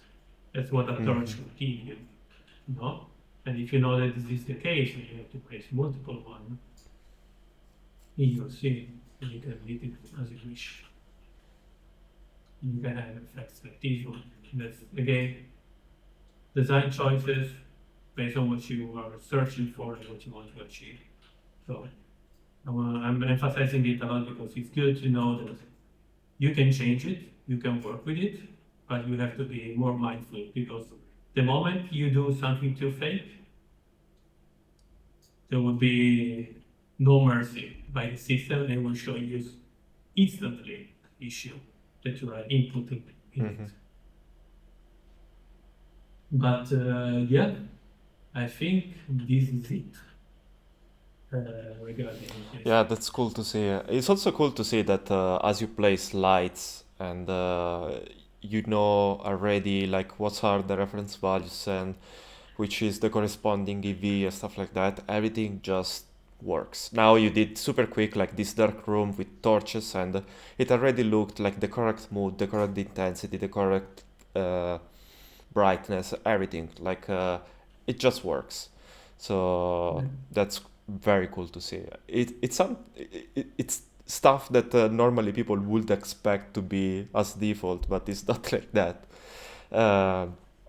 And just because, in a sense, we have too many parameters, too many things to mess with, and some of them are also added because of workarounds that clients to say, like people that work with Unreal want it for a long time, but maybe also because they never understood the proper pipeline to work with. So they want, okay, I want to do this thing, but I can't achieve it, so I want this specific parameter that makes this specific fake behavior, so I can finally do it. Uh, yeah, but there's not necessarily any need of this. Yeah, I mean, it's a new field in terms of the gaming one. It's not as doesn't have as big history as the movie one. Okay, and what we take always as a reference is the movies. Okay, the movies do it. Why don't we do it? No, I will not repeat it the third time. Don't design pixels. But they can control every single pixel where it goes. We can't. So we have to do more real life stuff. Okay? Banded, but real life. Because, as the word says, it's physically based. It's not physical lighting. Otherwise, it wouldn't be called physical lighting or physical render, but it's PBL, physically based lighting, physically based rendering. So it's based on reality. Some things are still cheated, some things are still not fully accurate. So it's are in development, so far and so forth, but still we have a base from where we can go and do whatever we want. And it's important to understand, like, the aim for me is always to show a result that seems simple by making super complex choices. So the choice of having a certain EV is really complex. But the result of it, like you said, seems super simple and obvious. But the fact that I choose that EV value and those lumen value is because I know all the underlying process. Why they have that value, which one is the value, how can you interact with it. So the choice is complex, okay? But the result must always feel like simple. Simple in a way that feels natural. With simple, I mean natural, not that is like, okay, yeah, I can do that. You know, that's not it. Even like in movies, you see characters lit. One light, that's it. But the choice of making that light lighting the face of the character, that's a precise moment, and whenever there was a precise acting, that's a complex choice. That someone that does the specific job knows how to do and knows how to choose. That's really important. That's where like roles became useful, specialized roles. A lighting artist shouldn't be a level artist that don't want to do any more levels, but it must be a person that is specialized on making and troubleshoot choices for lighting. That's for me a lighting artist, and he should be able to know everything about it, everything that goes around it. It's tough, it's difficult, but it's not only about placing lights. It's mostly like 80% of the work is about making a choice, and 20% is about placing the lights. Because the movement of placing the light, it's super easy. Super easy. Like, for example, in drawing, it's super tough to draw correctly. So the muscle movement, the brain connection with the muscle, that's super tough. So it's the opposite as what we do here, right? Because here the muscle movement is super easy. Okay, drag, drop, value, that's it. Instead, in drawing, the movement is the tough part, and when you get the movement, then you can master the faults that you have and the designing part. And that's what makes the difference from someone that draws really well and someone that is incredible. An artist. An artist that is incredible.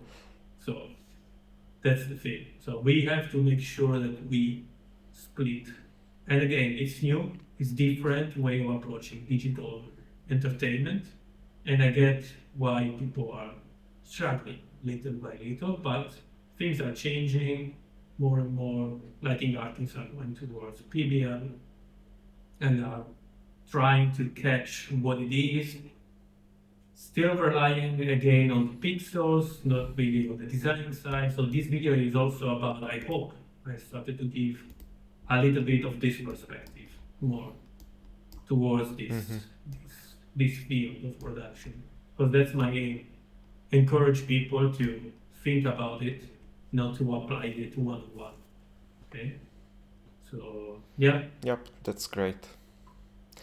So, just to wrap things up, I want to mention again that in my Discord server we have a dedicated channel for this video series where you can ask Eros whatever you want.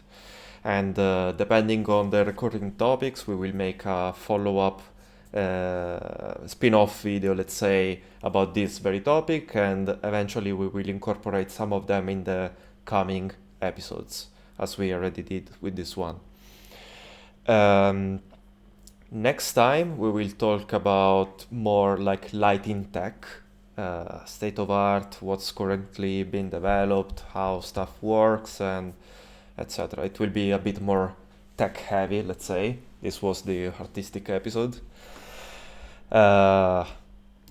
Be sure to subscribe to the channel so you don't miss the next ones, and also let me know if you want the tutorial about the expanded Halftone Cel Shader video. Injected a new I video hope with the injected there. Yeah, I mean, Eros, as always, great to chat with you. Every video with you is so information dense, and it's stuff that really, it's a struggle to find anywhere else. So I really like to be able to bring this kind of content, and I know people will enjoy it too. Yeah, I hope. So thanks for being here. Yeah, thank you very much to everyone who watched it. To me, it's really great that I can express those topics that I think are important. And as I learned by having people that share things with me, I would like to also share what I got from all of those people that I also mentioned during the video and show it to other people, so to create more of a community where everyone shares their own ideas. Hopefully it gets well. I don't know. But that's the one. Yep. All right. Catch you all next time. Thank you. Bye-bye.